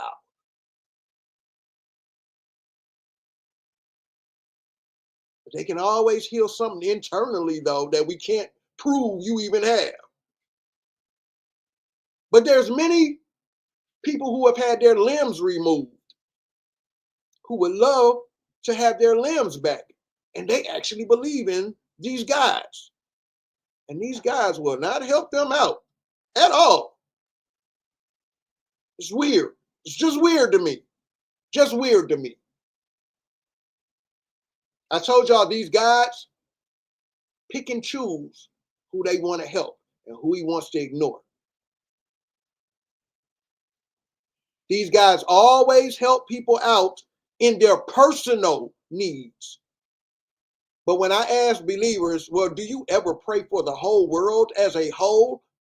I just asked a sister the other day, have you ever prayed for hospitals to shut down, to the ending to sickness, any of that? Have you ever, I mean, if you're talking to God and God is helping you, do you ever pray? Do you ever take your prayer and say, I don't even want to pray for me today. I want to pray for the whole world. God, today, I ask in your name, and I believe you can do it, God, because that Bible says you can do anything. We tell the people in the church, God can do anything but fail. Yet, hospitals are wide open. Crime is still happening. Like, amputees are still without limbs. Like, what do y'all pray for? What do y'all pray for? I'm going to get this guy off the screen here. I got one more video that I'm going to do since it's still early for me. I got to get back to, I got interviews to do today for the Our Story documentary. It's the documentary is actually turning out dope, y'all. I'm loving it. I've been posting some of the interviews. I've been posting some of the clips from the docuseries. It's turning out pretty good. It's really turning out pretty good. I'm loving it. But today it's early. It's Sunday. We're going to deal with the church gone wild. All right. Church gone wild. We're going to call this, when I come do my religion shows, we're going to call it the Church Gone Wild show. All right. So let me get my next video up. I'm going to step into one of my favorite music artists and actually one of my homeboys. I reached out to him about this video too. He didn't respond back to me. I reached out to him on IG about this video. My brother Krayzie from Bone Thugs and Harmony. He yeah, so I'm going to go into that video next. I did a breakdown of one of his podcasts, right? I actually was on the phone. I actually talked to my brother Boogie Knight from Mo Thugs, from the Poetic Hustlers. We actually getting ready to do some stuff too, dealing with Tubi. But if y'all remember the group, Bone Thugs and Harmony's group, the Poetic Hustlers, them was my homeboys too. You feel what I'm saying? But I wanted to break down one of Krayzie Bone's videos on religion. And I'm going to play that next. All right. So y'all give me a second. This is the Church Gone Wild show with Chief Cali. Zay got the bass thumping, feeling like Kirk by the way I'm stumping. We be going up, got the whole play jumping. Tell the whole world that we up to something. We the new church, got the whole world jumping. Putting on for real, we ain't got time for fronting. But I gotta let you know, church gone wild, church gone wild, church gone wild, church gone wild, church gone wild, church gone wild, church gone wild, church gone wild. With a new church, I'ma say it out loud. Been piped up for a good little while. Stepping on chairs, jumping in crowds. Been piped up for a good little while. Church gone wild, church gone wild, church gone wild, church gone wild, church gone wild, church gone wild, church gone wild, church gone wild. With a new church, I'ma say it out loud. Been piped up for a good little while. Stepping on chairs, jumping in crowds. Been piped up for a good little while. Hold up, wait a minute, Phil, what you gonna do? Hey, I'ma gon' get piped up with the crew. With a new church, but it ain't nothing new. Piped on the East Coast and the West Coast too. Really going wild like it ain't no zoo. Putting on for the man, everybody know who. So we finna have our way. I'm talking about today. All day, every day. Everybody go crazy. Tell the old Turk that we don't play. I don't know what they got going on, but they better catch up like underlay. I'ma hit them folk, rest in peace to Ali. I'ma hit them folk, rest in peace to Kimbo. Then I'ma rock it out real low, real low, real low, real low, like I'm playing limbo. Woo! I bet they won't get turned. Turn up. Bet they won't get turned. I bet they won't get turned. I bet they won't. I bet they won't. I bet they won't get turned.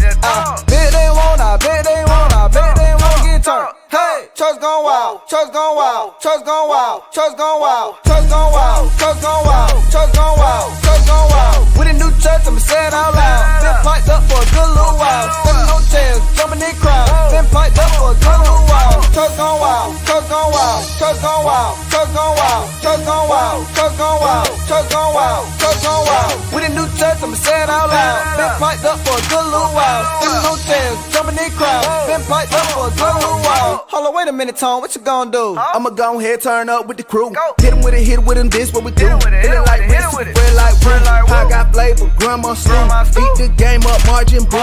Flow so sick, I caught the flu. Hot you. Don't you sneeze on me. Flow so cold, your breeze on me. Hey. 1K, don't you freeze on me. 1K. Bamo, don't you freeze on me. Man, they need to open the door. They do. Cause we are not playing no more. If you coming with us, then let's go. Let go. If you coming with us, then let's go. Let go. Let go. Bet they won't get turned. Bet they won't get turned. I bet they won't get turned. I bet they won't. I bet they won't. I bet they won't get turned. I bet they won't. I bet they won't. I bet they won't get turned. Hey, church gone wild. Church gone wild. Church gone wild. Church gone wild. Church gone wild. Church gone wild. Church gone wild. Church gone wild. With a new church, I'ma say it out loud. Been piped up for a good little while. Stepping on chairs, jumping in crowds. Been piped up for a good little while. Church gone wild. Church gone wild. Church gone wild. Church gone wild. Church gone wild. Church gone wild. Church gone wild. Church gone wild. With a new church, I'ma say it out loud. Been piped up for a good little while. Stepping on chairs, jumping in crowds. Been piped up for a good little while.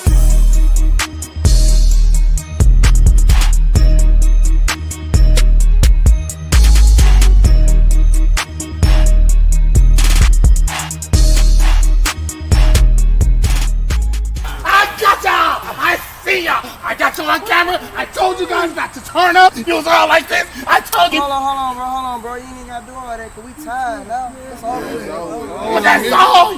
Oh my God, do it one more time. Take it wild. Take it wild. Take it wild. Take it wild. Take it wild. Take it wild. Take it wild. Take it wild.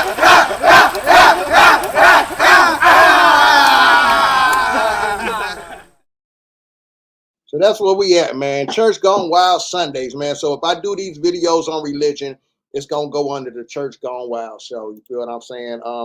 You guys asked me to do these religion videos. So with that, you know, with y'all asking for it, when I have time to do them on Sundays, they'll always be done on a Sunday unless we have something else. Because I really don't care to talk about this no other time. Other than a Sunday or maybe a Wednesday for a Bible study night or something. I don't know. When it comes to me and religion, though, the fairy tale just doesn't add up to reality for me. And that's the perspective I come from. I'm not real big on going and debating Bible verses and all of this stuff and, you know, all of that. I don't care about none of that. I care about what's happening in reality and what you tell me your God is doing or can do and woo, woo, woo. And then I look at reality to see if it matches up to what you're telling me. And most times it don't you know, match up, you know. Yeah. I'm out of Ohio. I'm from Cleveland. Yep, I'm from Cleveland. Yep, definitely. So I'm gonna get, before I get into this next video though, and this is already an edited video where I break down. So some of y'all may have already seen this. All right. So before I get started though, before I go into that, I do want to play this video for you guys. February 22nd, I'm going out into the community to do a drive, giving back to the homeless. So let me play the video real quick. So you guys can see what's going on, and then I'll get into the video. And we're getting ready to do it all over again. It's the 110th Project 2025. It's going down at the Atlanta Recovery Center and also at the Atlanta Gateway Center. Both streets intersect. 12 o'clock noon. We going out February 22nd, the day after my birthday. We going down there to put a smile on somebody's face, man. So check this out. $20 donation gets one 2-person tent. All right, a $20 donation will get someone a 1 2-person tent. that they can use. So with that being said, man, any donation is welcome, any size donation, but that's what we're shooting for is one $20 donation will get someone a two-person tent, one two-person tent. So we did the same thing last time we did it, and it turned out beautiful. Also, we'll be down there 12 o'clock noon. We'll be in downtown 12 o'clock noon.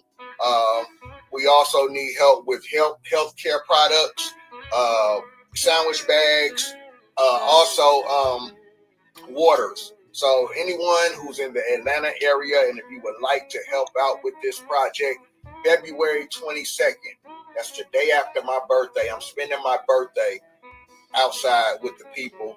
If you would like to be a part of this event and you would like to donate or come down and help volunteer, please email me at chiefcali216@gmail.com. chiefcali216@gmail.com. And if you would like to make a donation to my foundation, the Truth Speaks Foundation is $Truth Speaks INC. $Truth Speaks INC. So hopefully we can make this happen, make it be a success, and hopefully I'll see you there February 22nd, downtown Atlanta Recovery and Gateway Center to give back to the community. Peace. So that's what we got going on. February 22nd, my birthday. What I plan on doing for my birthday, and this is my plan, y'all. I plan on celebrating my birthday that Friday, which is February 21st. February 22nd, I plan on going out into the community to help give back to the community. That's the day after my birthday. And my plan is to release episode 1 of Our Story Season 2 Sunday at 7 p.m. my birthday weekend. So Friday, I plan on just celebrating my birthday, just enjoying my day off or whatever. Saturday is where I'm going into the community, 12 noon, the Atlanta Recovery Center, to give back to the community. So if you guys would like to join me down there, that's where I'll be Saturday, February 22nd. If you want to bring items, healthcare products, or help me, with the healthcare products, the tents or whatever, just let me know.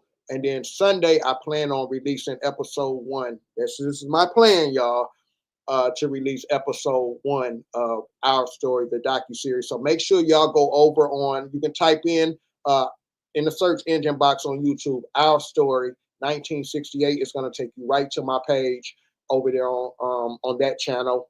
And you'll know it because it's a red feather. It'll say Our Story, and there's a red feather on that channel. So you'll know that's the correct channel. All right, man, let's get into this Krayzie Bone video. I'm only doing this because it's still early, and I got to get back to editing after this. So I'm going to pull this up. This is Krayzie Bone. He is a Jehovah's Witness, and he has some things about religion. So as I listen to this video, as if he was talking to me.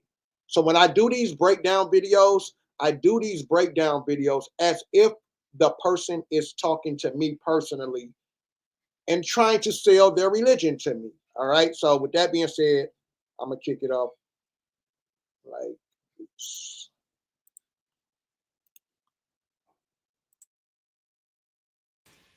Oh, yeah, I'm ready when you're ready. Just turn my headphones up a little bit and we can go. Let's get it. North, west, south, east. Hey, call the state your name, you're online with the G. North, west, south, east. Where you from? What's on your mind? What you know? What you think? North, west, south. Hey, it's all good on some things, we just agree to disagree. North, west, south, east. Oh, yeah, you're in the circle with the chief with Truth Speaks. Huh? What's on your mind? Hey, let's talk about it. What's going down in your town? Hey, let's talk about it. Rep your city, state, and side when we talk about it. Truthfully speaking, it's where everybody talking about it. Yeah, we worldwide when they talk about us. Inspiring, changing lives when they talk about us. Special guests, open panel, all type of topics, changing information, free your mind, iron sharpen iron. Yeah, we online with the check-in. You better know we outside with the check-in. Man, we going worldwide.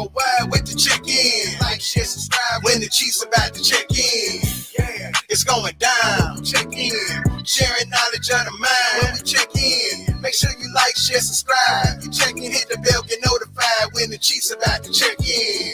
Yeah, this is how it's going down, man. This is the new wave of internet radio, podcasting. Yeah, truthfully speaking, Chief Cali.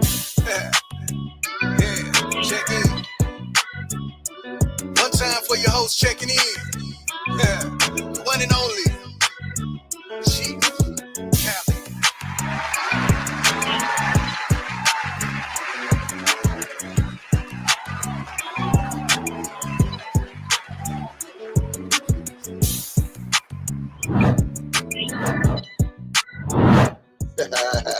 Yeah. We back again, man. Truthfully Speaking podcast with Chief Cali. You know what I'm saying? So check this out, man. Today is going to be an interesting one, right? I ran across a video of one of my favorite artists, Krayzie Bone, from the group Bone Thugs and Harmony, man, out of my city of Cleveland, Ohio, right? But I saw this video, and I wanted to deal with some of the things this brother and his co-host was saying about dealing with religion and God. Now, I'll give you, for those who are new to me, I'll give you a backstory on me, right? I am, to this day, still a preacher's child. My father is a bishop. My mother is an elder. I come from a huge family of religious folks, mainly Christians. I believe everybody's Christian on both sides of my family.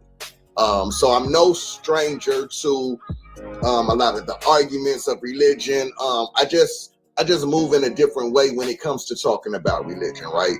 I take and I put facts over my feelings, right?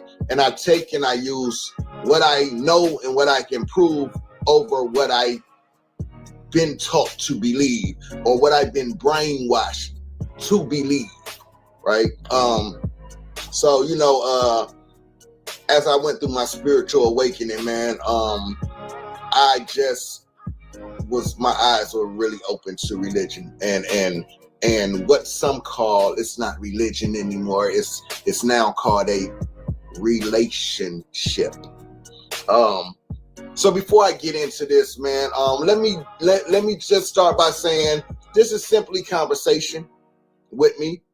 This is simply conversation with me. I like the topic of dealing with religion. I'm just not one to debate a book that can be interpreted, that can be interpreted any kind of way. I'm just not one to fall into that game of you interpret the book this way, you interpret the book that way, the way I interpret it is right, the way you interpret it is wrong. Then I'm not a big fan of trying to interpret a book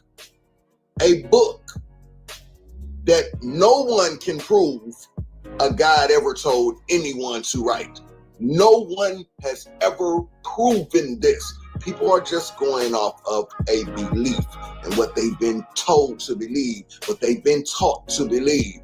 No matter, even if you pull up historical videos of where they're trying to, like, for instance, if you go over to Jerusalem and stuff, and they try to and they take you on the tours of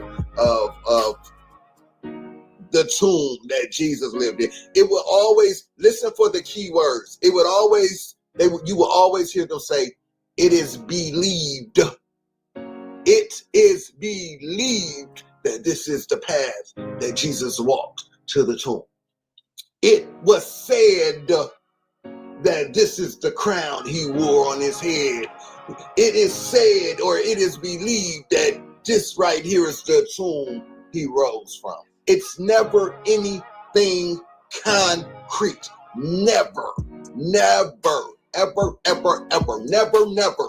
It's always, any reports you listen to, they're always going to say it is believed or it was said.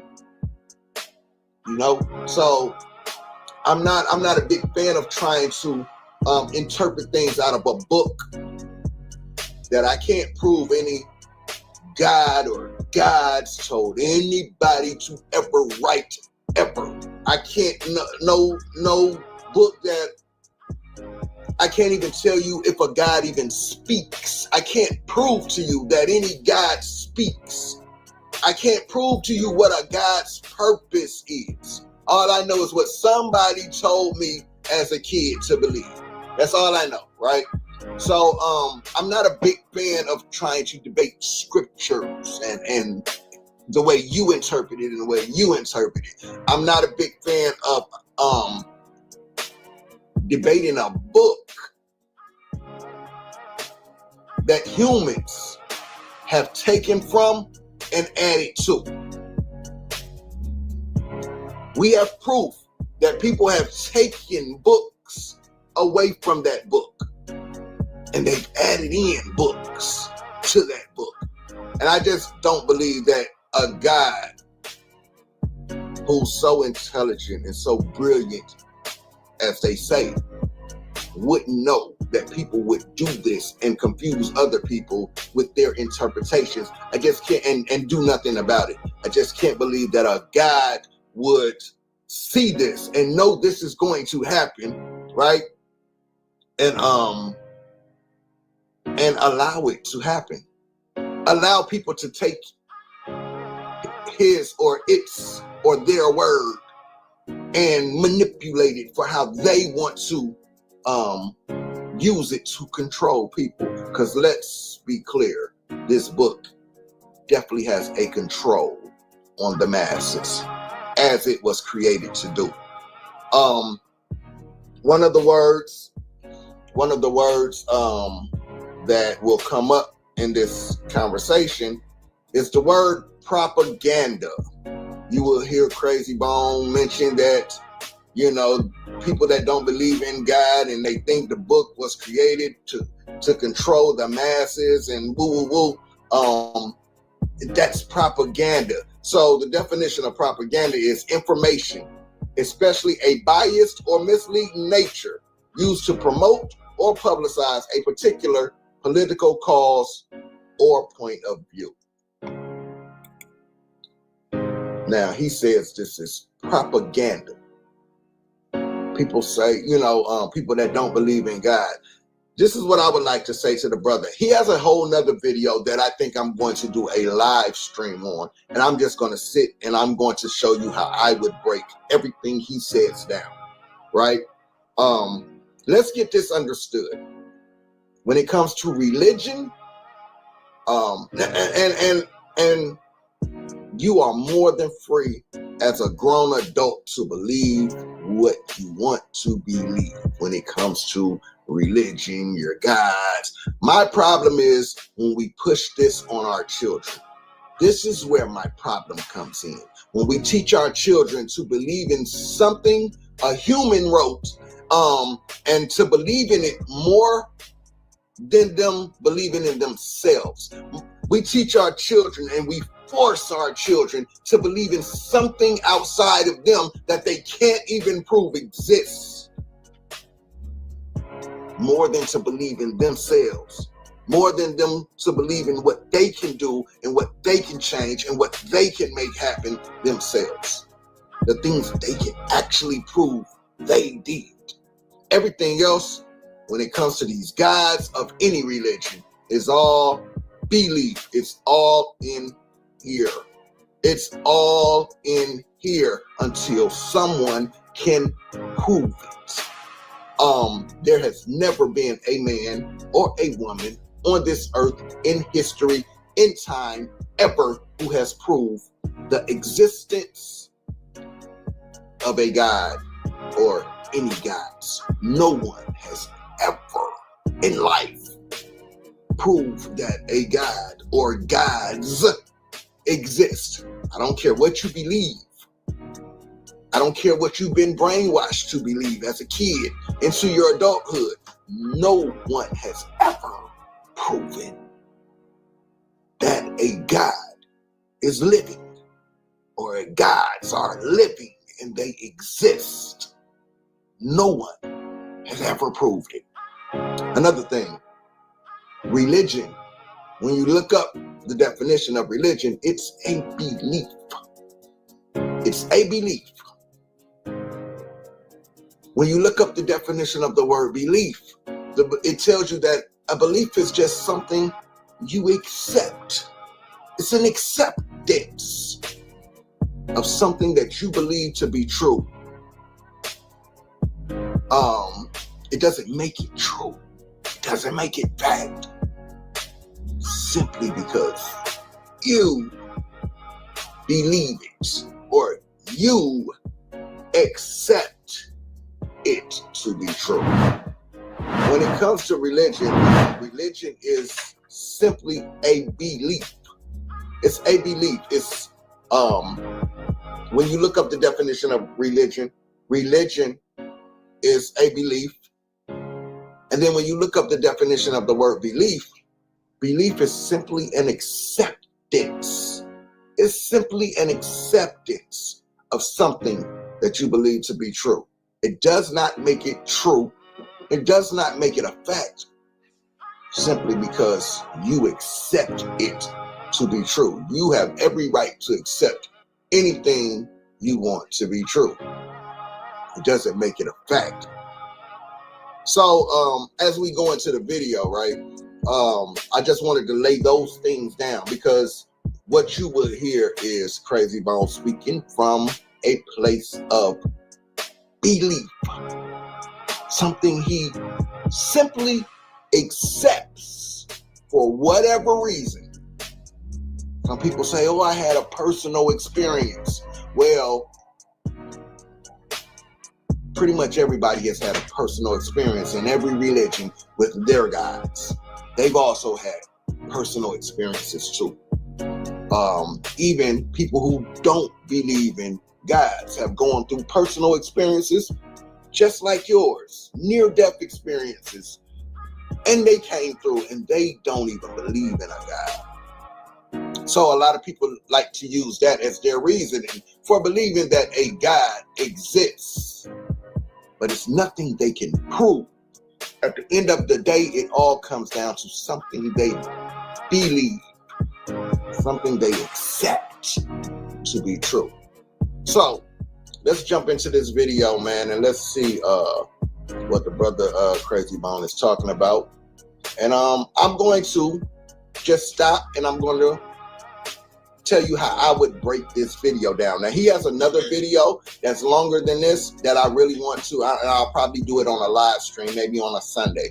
I'll probably do it on a live stream where I just sit and I tell you how I would, if he was talking to me, how I would break down everything that he's saying about religion and God and this Bible book that he believes in. So let's get into what he's talking about, man. Let's see what he's saying. Gotcha. And all I'm going to say is this before we close. You know, a lot of people say that they don't believe in God, and their main reason is because they can't believe what they can't see, or they say if God really existed, you know, and he really cared about us, why does he allow so much suffering to continue? I'm gonna stop it right there. I think those are good points. I'm one who says I have no reason to believe that a God exists. Now, mind you, I never said anything about a creator. I never said anything about a creator creating us. That's not my argument. My argument is about a God existing, living right now, watching us, dealing with us right now. God is here, or these gods are here. I have no reason to believe that any God exists. So I think that's a good reason. Listen, we don't go through everyday life just believing things because somebody told us to believe it. We just don't do it. We don't teach our children to go through everyday life believing things because somebody just told them to believe it. Now, my question would be to this brother is, why do you do it with this book? It's kind of dangerous to just go through life just believing things, anything someone tells you to believe. So I don't think that's a bad point. And I also think the point he says, well, why does he let all this stuff happen or whatever? Yeah, that's a good question. That's a very good question, because there's over 4,200 different estimated religions practiced on this planet. And you mean to tell me all of these guys see everything that's going on and nothing has changed? They don't intervene. They don't stop what's going on.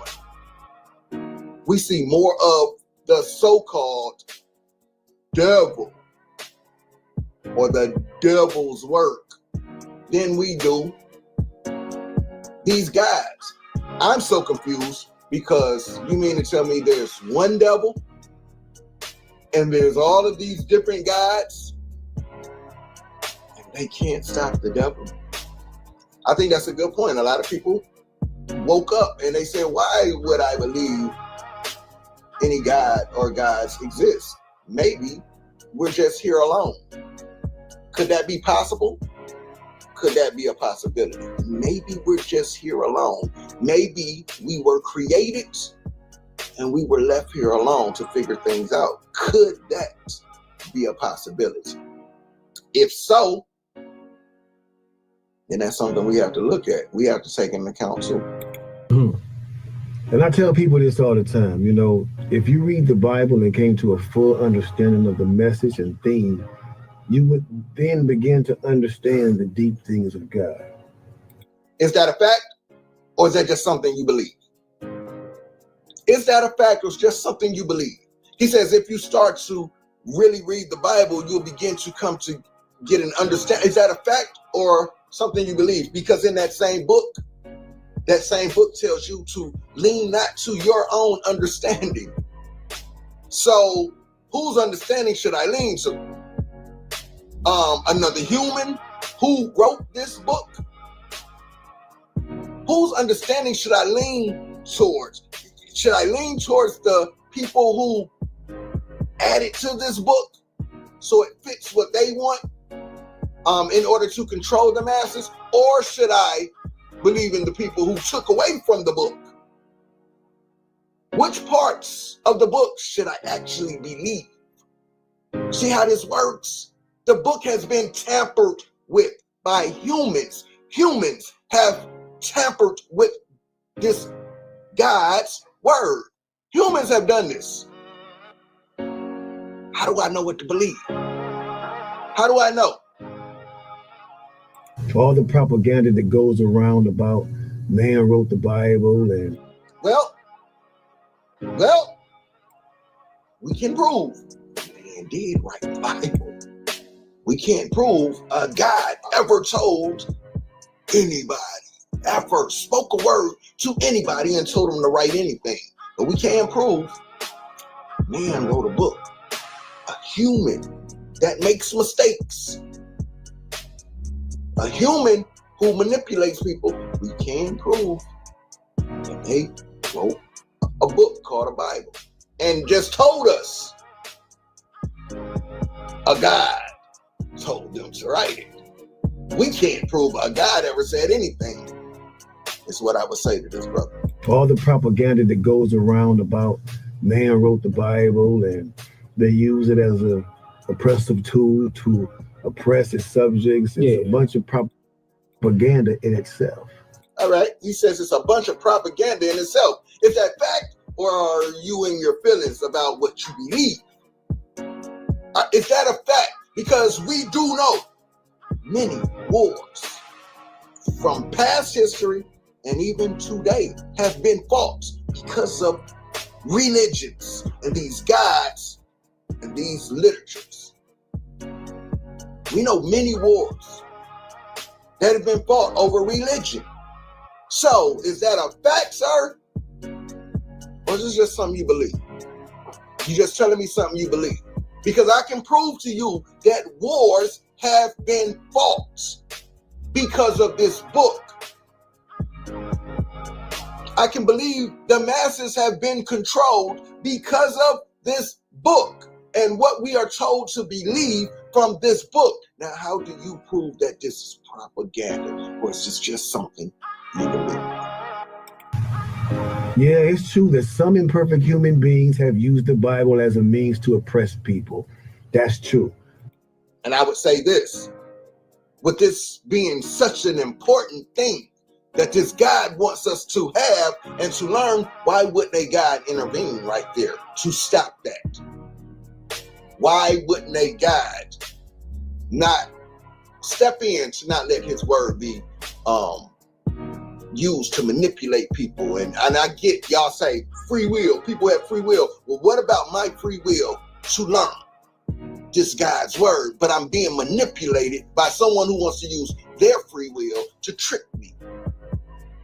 You see, that's propaganda. That sounds like the propaganda.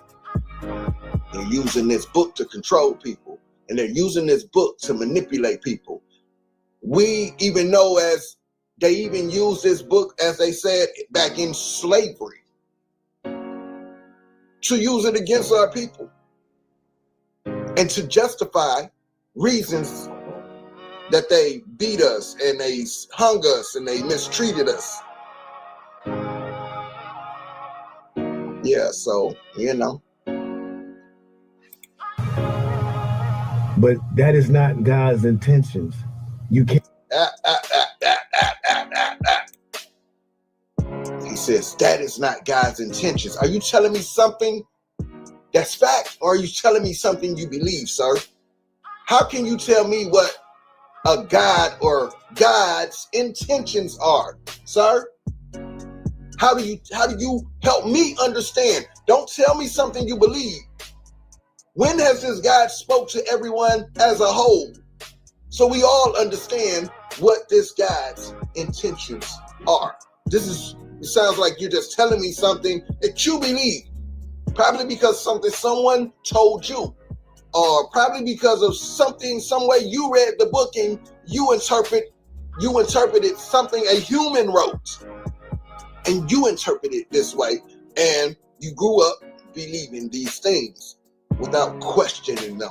How do you help me understand, with proof, with evidence, what a God's intentions are? I know who wrote the book. A human wrote the book that said what a God said. How do you prove to me what a God's intentions are?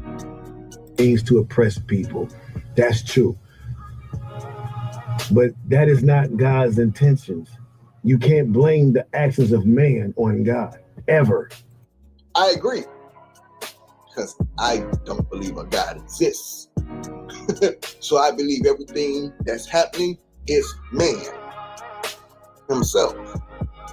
I agree with you on that point, because I make humans take accountability for what humans are doing here on this planet.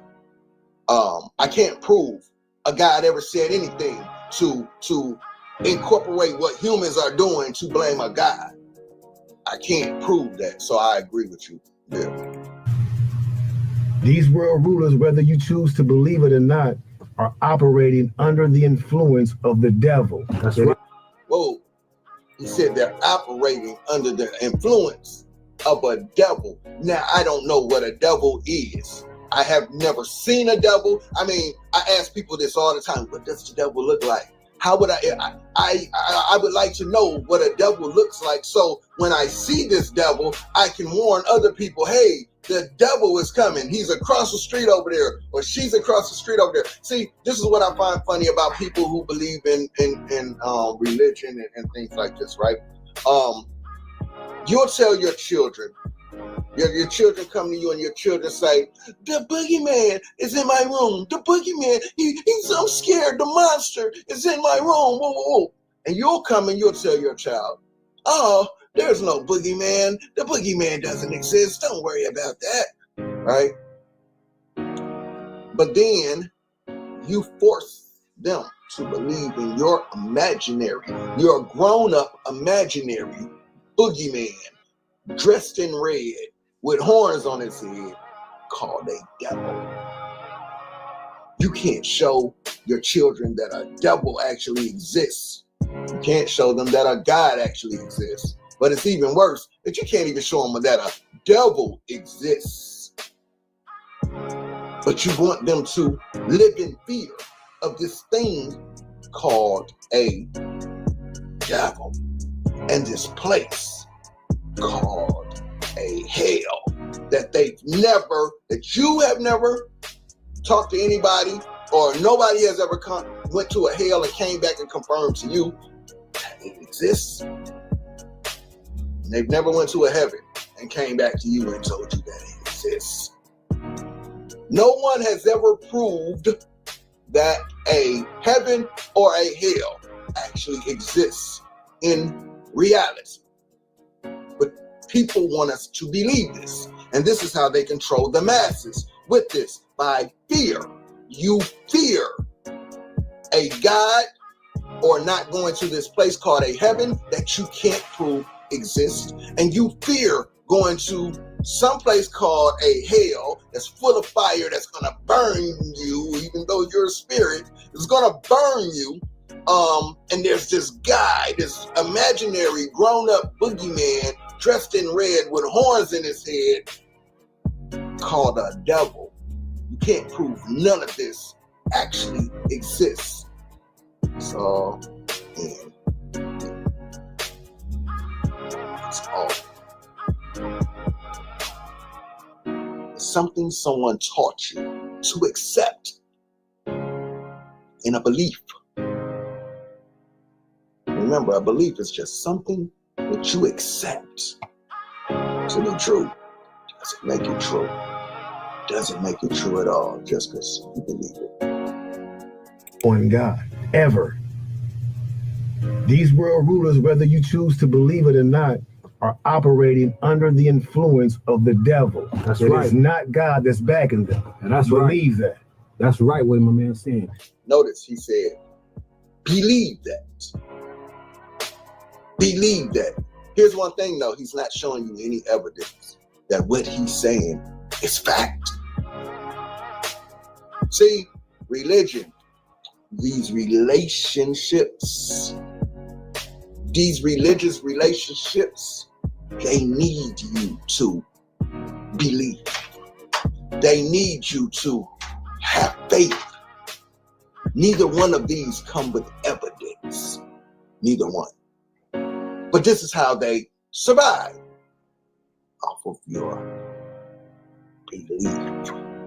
Somebody told you to believe that there's an imaginary boogeyman called a devil that's walking around someplace called hell, waiting for you to come down there so he can burn you to smithereens, to smoke pork sausages or something. Somebody told you to believe that. Fear, belief. This is what religion feeds off of. This is what the relationships with these guys thrive off of. Talk to See, the only advantage that man has on God, or at least they think they have this advantage, but they have no advantage. None. The only advantage they think that they have on God is that man is in our faces pushing their agenda every single day. I agree. I definitely agree. I don't know about an advantage on a God. You mean to tell me God will let these humans believe they have an advantage on him or it or them? But I agree. Man is in our face doing this every day.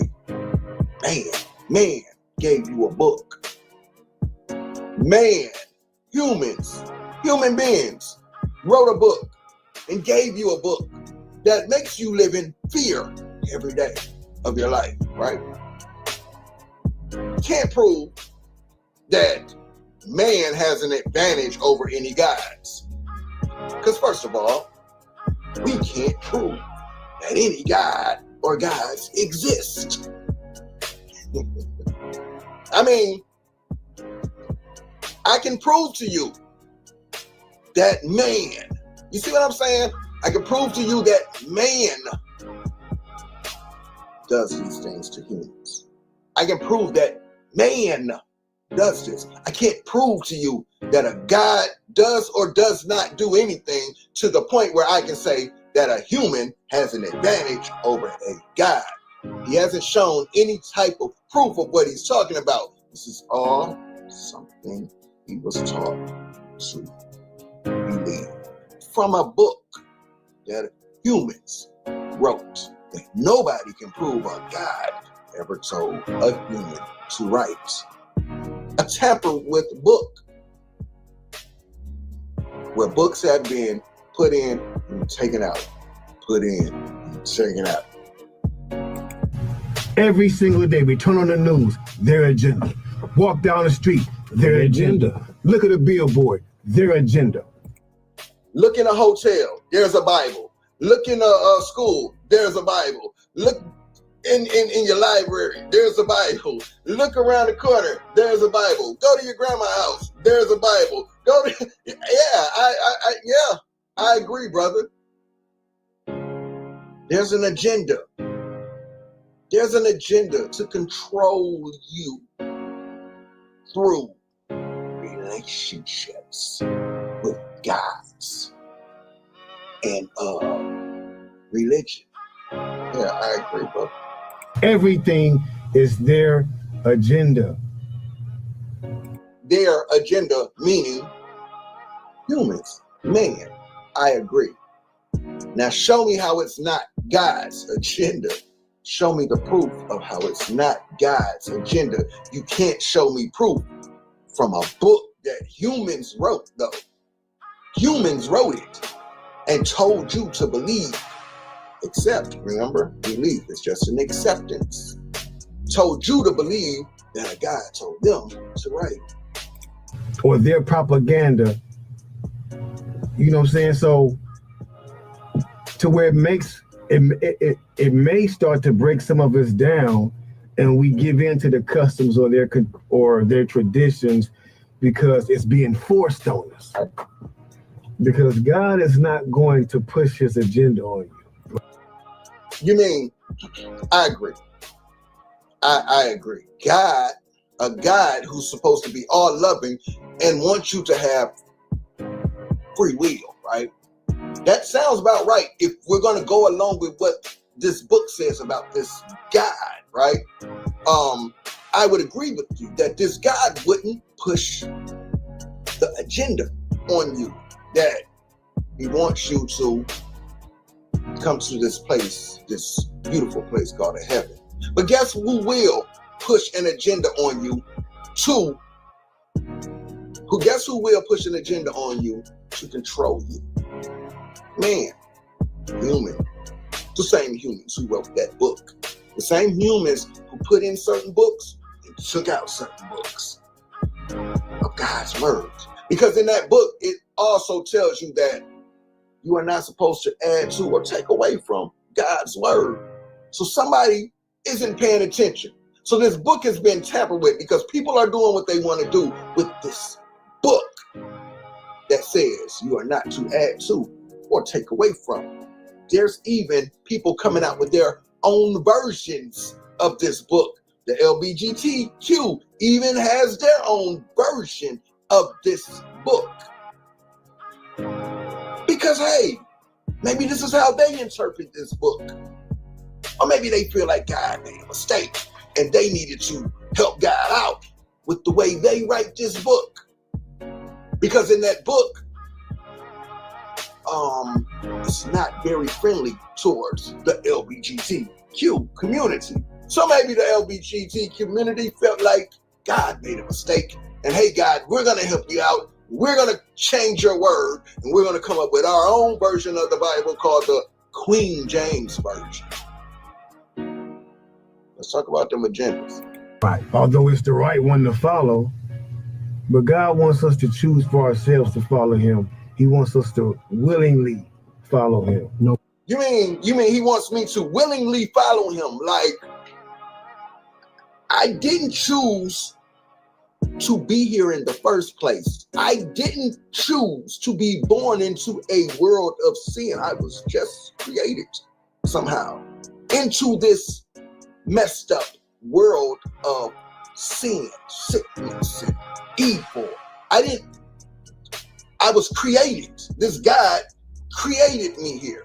But then he wants me to willingly follow him by giving me a tampered with book that people can have manipulated, right? I have to keep driving these points.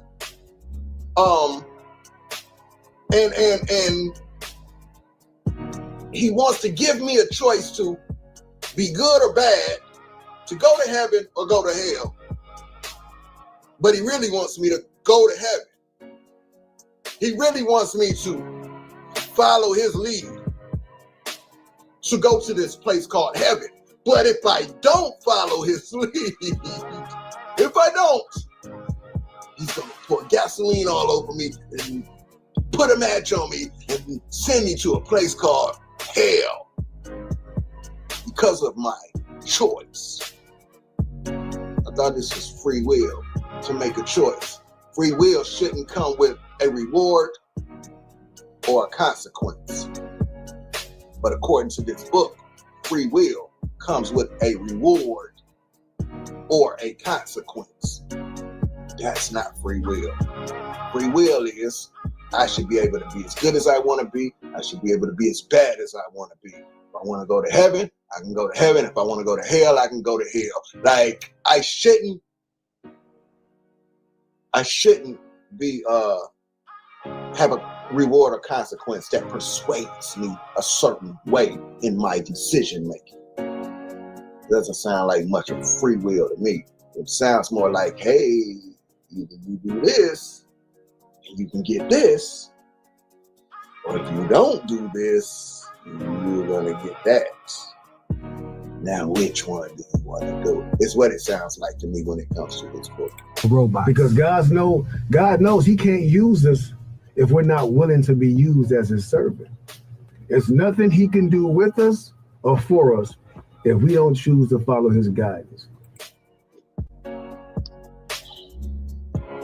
If you're listening to this, this is just a bunch of something you've heard all your life growing up. And he has no proof of what he's saying. He can't show you what he's talking about. He needs you to have faith. No evidence, no proof. He needs you to believe what he's saying. No evidence, no proof. Notice he's not telling you anything about yourself. Notice he's not telling you how to believe in yourself and find the strength within you to do all these things, to be the better person and to grow in knowledge. He's not telling you none of that. He's telling you about what some human wrote in a book for you to believe, for you to accept, that you can't prove what God ever said or wants from you. But there will be consequences, though. Oh, there go those consequences. There goes those consequences from your free will choice. No. But at least the freedom of choice opportunity is given, whereas you have these governments, as you see in this plan, they're trying to force this agenda on us. Oh yeah. They're going to be trying to force this agenda upon us, whether we want to go by it or not. You mean like when I was forced to go to church and I didn't want to go to church? I never connected with church or religion. You mean when many of us are forced by grandma and grandpa to go read this Bible, when we're forced to sit in a corner in a room and have to read this book, when we're forced to have to go to Sunday service, Monday service, Tuesday service, Wednesday service, Thursday service, Friday service, Saturday service, Sunday service? You mean when we are forced to walk down the street and hear someone with a megaphone yelling and screaming at us, telling us that we're going to some miserable place called a hell that we can't fucking prove exists, that we can't prove exists anywhere? You mean forced? Like every channel, every other channel, there's a church station on telling us how we're going to this hell, place called hell. You mean force like that, sir? I make it seem like it's a utopia. It's, you know, this is their vision of paradise. So With all this being said, with everything we've read to you, everything we've discussed, I want to leave you with this question. Who are you going to believe and follow? Here's that word again.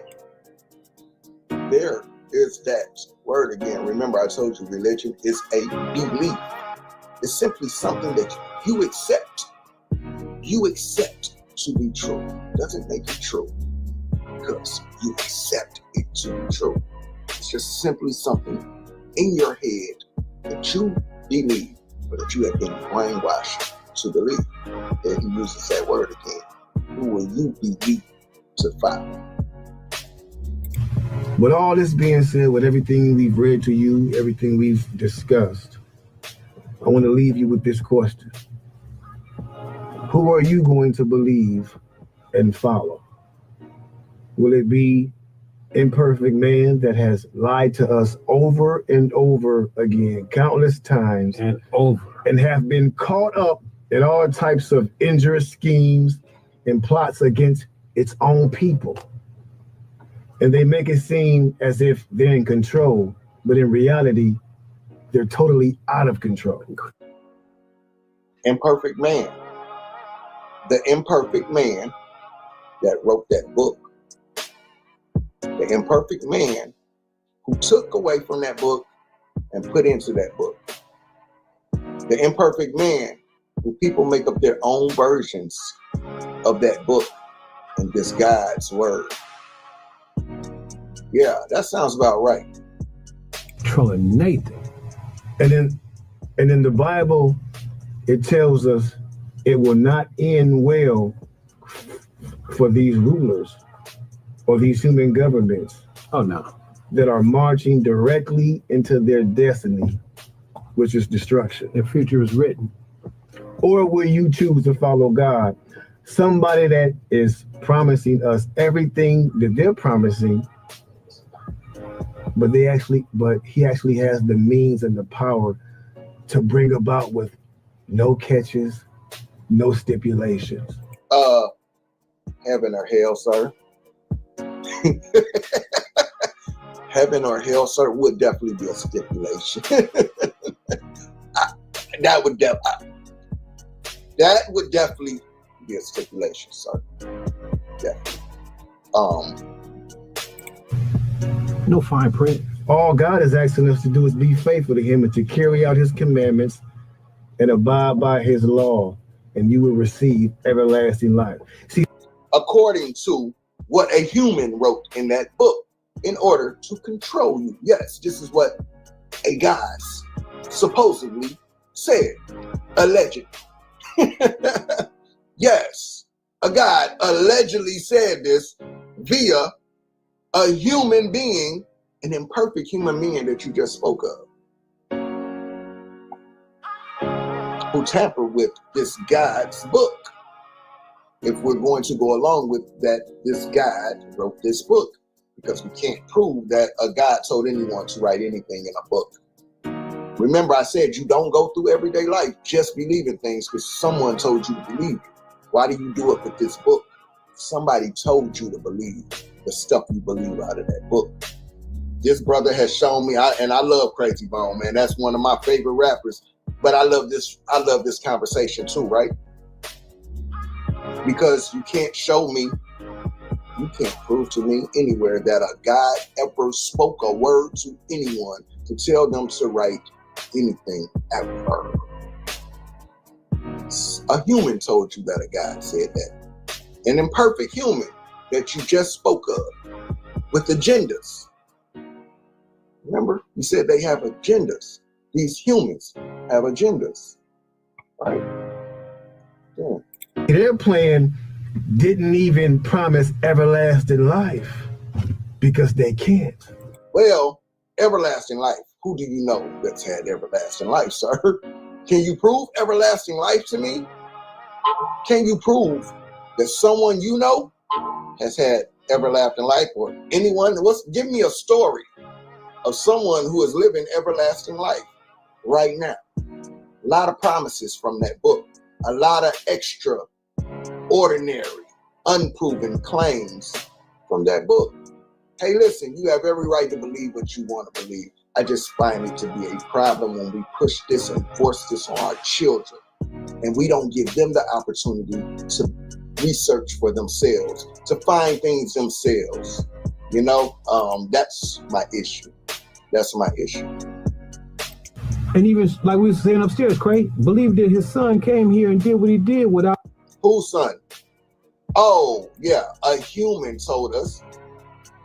A human wrote in a book and told us about someone sacrificing a son for some stuff that they created. Read your book. Read that book. A son. Nobody can ever prove that this son ever did anything. Nobody. There's just stories.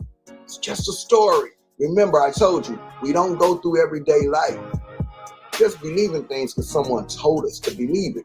Why do we do it with these stories and these books of this relationship and these religions? Why do we do it? Because we've been brainwashed to do this. We've been brainwashed. Yeah, so I don't know anything about a son. I know the story. My mama believes in a story about somebody's son dying on the cross. My daddy believes in it. My aunts and uncles, but they have no proof of this ever happening. It's just a belief. Remember the word belief? It's just an acceptance of something that you believe to be true. And you don't need evidence or proof to believe it. But remember I said, you don't go through everyday life just believing things. Why do you do it with this book? Why do you do it with this relationship? Why do you do it with this religion? Like we were saying upstairs, Craig believed that his son came here and did what he did without seeing him. Believe what he did for us and gave his life. And they will never be able to promise us that. We can promise you anything you want, brother. But we live in reality, man, or this realm of reality. And we haven't seen the benefits of somebody's son dying on a cross yet. Every year we hear about how this person or this being arose. You can't show me a God. You can't show me a son of a God. You can't show me a devil. And you can't show me none of these people from this book where they existed, their family lines, all the way in. There's ancient things that's been here longer than this book. And you can go now and touch those things. You can go to museums and touch those things. Why can't we do the same thing? Why can't we find any graves of these people in these books that you read from? And why can't we get an understanding of why someone was brave enough to tamper with a God's word? So again, I ask you, who are you going to choose for your salvation? You know what I'm saying? Once again, I thank y'all for tuning into another episode of Truth Talks. And I strongly advise you to tune into the next episode because it's going to be just as deep. Oh, yeah. So I'm going to stop it there. And I'm going to let you know it's another episode that I do want to, I want to break down just the same way. And I'll probably do it on a Sunday where I'm just chilling and I got all day to chill out. And I just break this video down. I'll probably watch it live with everybody. I haven't watched it yet, but I do want to listen to what he has to say. But one thing I want to say is you have every right to believe what you want to believe, right? You want to believe in pink elephants, talking monkeys, zebras with unicorn heads. I don't know. Whatever you want to believe in, you have every right as an adult to believe in what you want to believe in. Again, my problem with religions and with relationships and these beliefs is when we force it on our children and we force our children to live in fear, and we can't prove none of the stuff that we're saying. We're just having them live in fear as we did, as someone made us live in fear of something we can't prove. A place called a heaven, a place called a hell, a being called a spirit called a God, and this grown-up imaginary boogeyman called a devil. I think these are some things we really need to start taking more of a look into. We need to dig more into ourselves and who we are. Dig more into who we are. You feel what I'm saying? And with that being said, man, I want to go and let y'all know, truth speaks. Free your mind. Free your mind. Truth speaks. And the positive quote I want to leave y'all with right now is simply, be great. Question everything.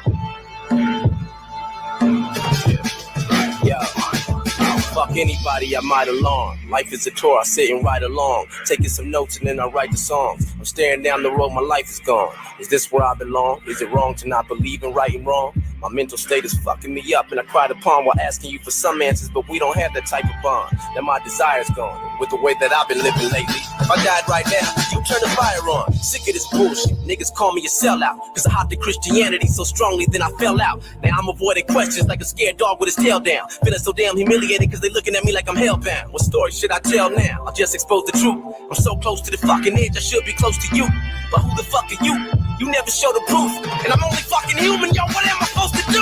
There's way too many different religions with vivid descriptions, begging all fucking men and women to listen. I can't even beat my dick without getting convicted. These ain't wicked decisions, I got different intentions. I've been itching to get it, I've been giving assistance, but the whole fucking system is twisted. Now I'm dealing with this backlash because Marcus isn't a Christian, and I've been told that my simple life is an addiction, but I can't buy it. It's just too hard to stand beside it. I need an answer, humans can't provide it.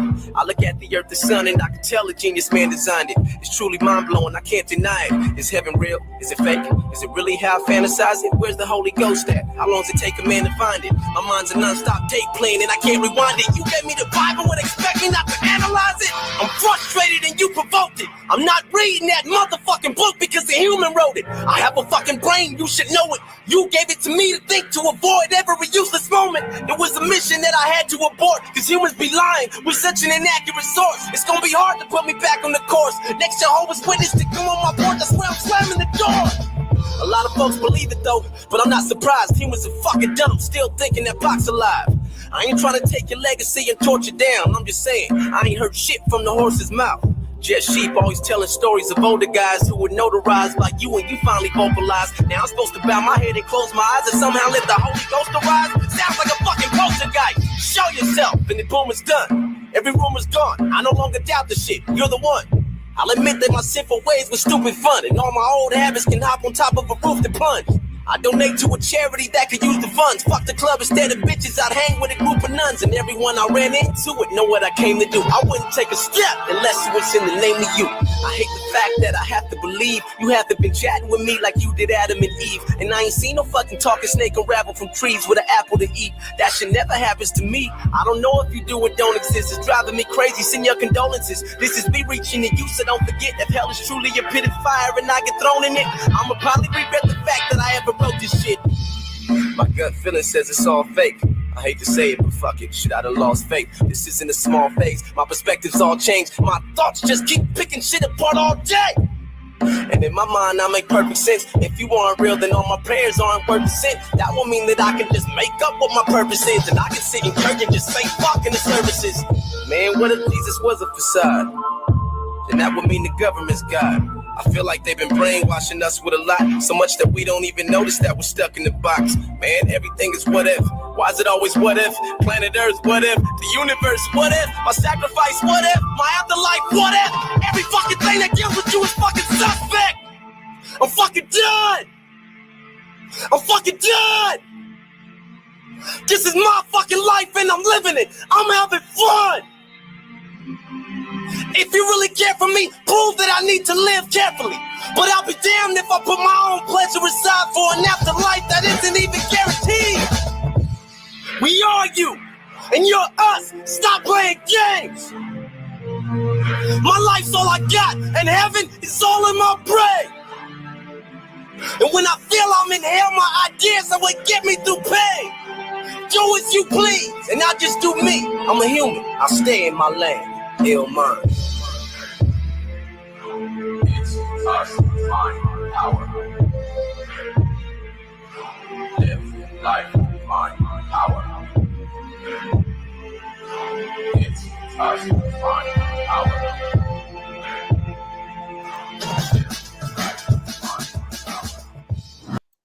Yo. That right there is one of my favorite wake up songs. When I was going through my questioning of religion, I ran across that song right there. And yo, that song still gives me chills to this day. That brother said, we are you and you're us. Stop playing games. He said, heaven is all in my brain. Yo. He said, hey, I'm going to just stay in my lane. I'm a human. I stay in my lane. This is what many of us who were woken up from religion, these were the questions we were asking. Why is everything about you suspect? What if this? What if that? What if? Everything is suspect. It's nothing we can prove. Nothing. I want to tell y'all this, man. If you really believe in that book, you would read that book. People ask what was one of the things that woke me up from that book. It was reading that book. What woke me up out of religion? Reading that book is one of the things that really woke me up. And I want to leave y'all with this. If you believe in this creator and the way this creator created you, right? This creator created you with the organ inside of your head called a brain. And what comes along with this brain inside of you are tools. They're tools that come with that brain, that organ, which are things like logic, reasoning, critical thinking, belief. There are different tools that come with that brain to help you maneuver through this realm of life. You feel what I'm saying? I got you, Ma. What's up, Mama Bear? There's different things inside of this organ that you possess of a brain that help you maneuver through this realm that you call life right now. And I don't think this God, this creator, would want you to just believe, just simply believe when it gave you other tools to think, to problem solve, to think logically, to use these tools to help you figure things out. Anybody who doesn't want you to use your brain to think does not have your best interest at heart. This sounds like a con artist, someone who wants to con you, who wants to make you believe what they want you to believe. They don't have your best interests at heart if they don't want you to think, ask questions, and figure things out for yourself. And I also want to tell you this on my way out. When you read that book, there is not a Bible verse inside of that book that tells you that God himself ever professed his love to you from his mouth.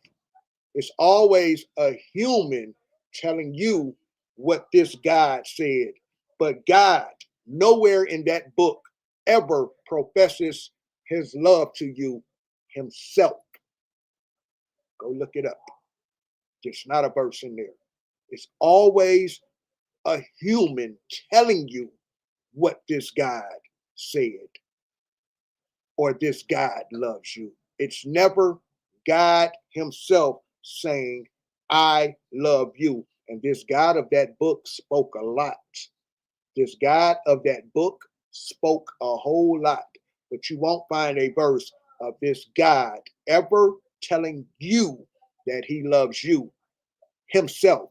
It's always a human telling you what this God says. With that being said, y'all, I'm about to get out of here. Y'all have a good day.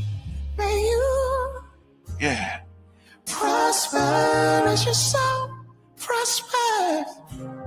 May your heart forever be in posture to receive mercy, glory from above. May you prosper as your soul prosper. May your heart forever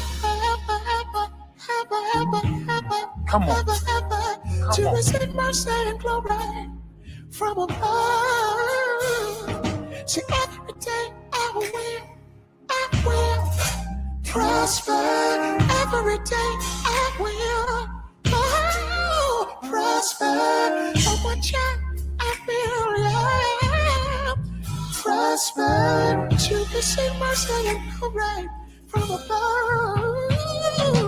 I will be successful and I will prosper. I will be successful and I will prosper. To receive mercy, glory from above. We want you to be a good help.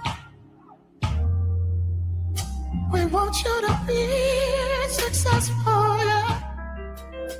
Oh, be in good health, yeah, and receive mercy and glory, yeah, from above, and receive mercy, glory, yeah, mercy, yeah, glory, yeah, mercy, glory, yeah, mercy, glory, mercy, glory, mercy, glory, mercy, glory, mercy. Prosper as your soul prosper.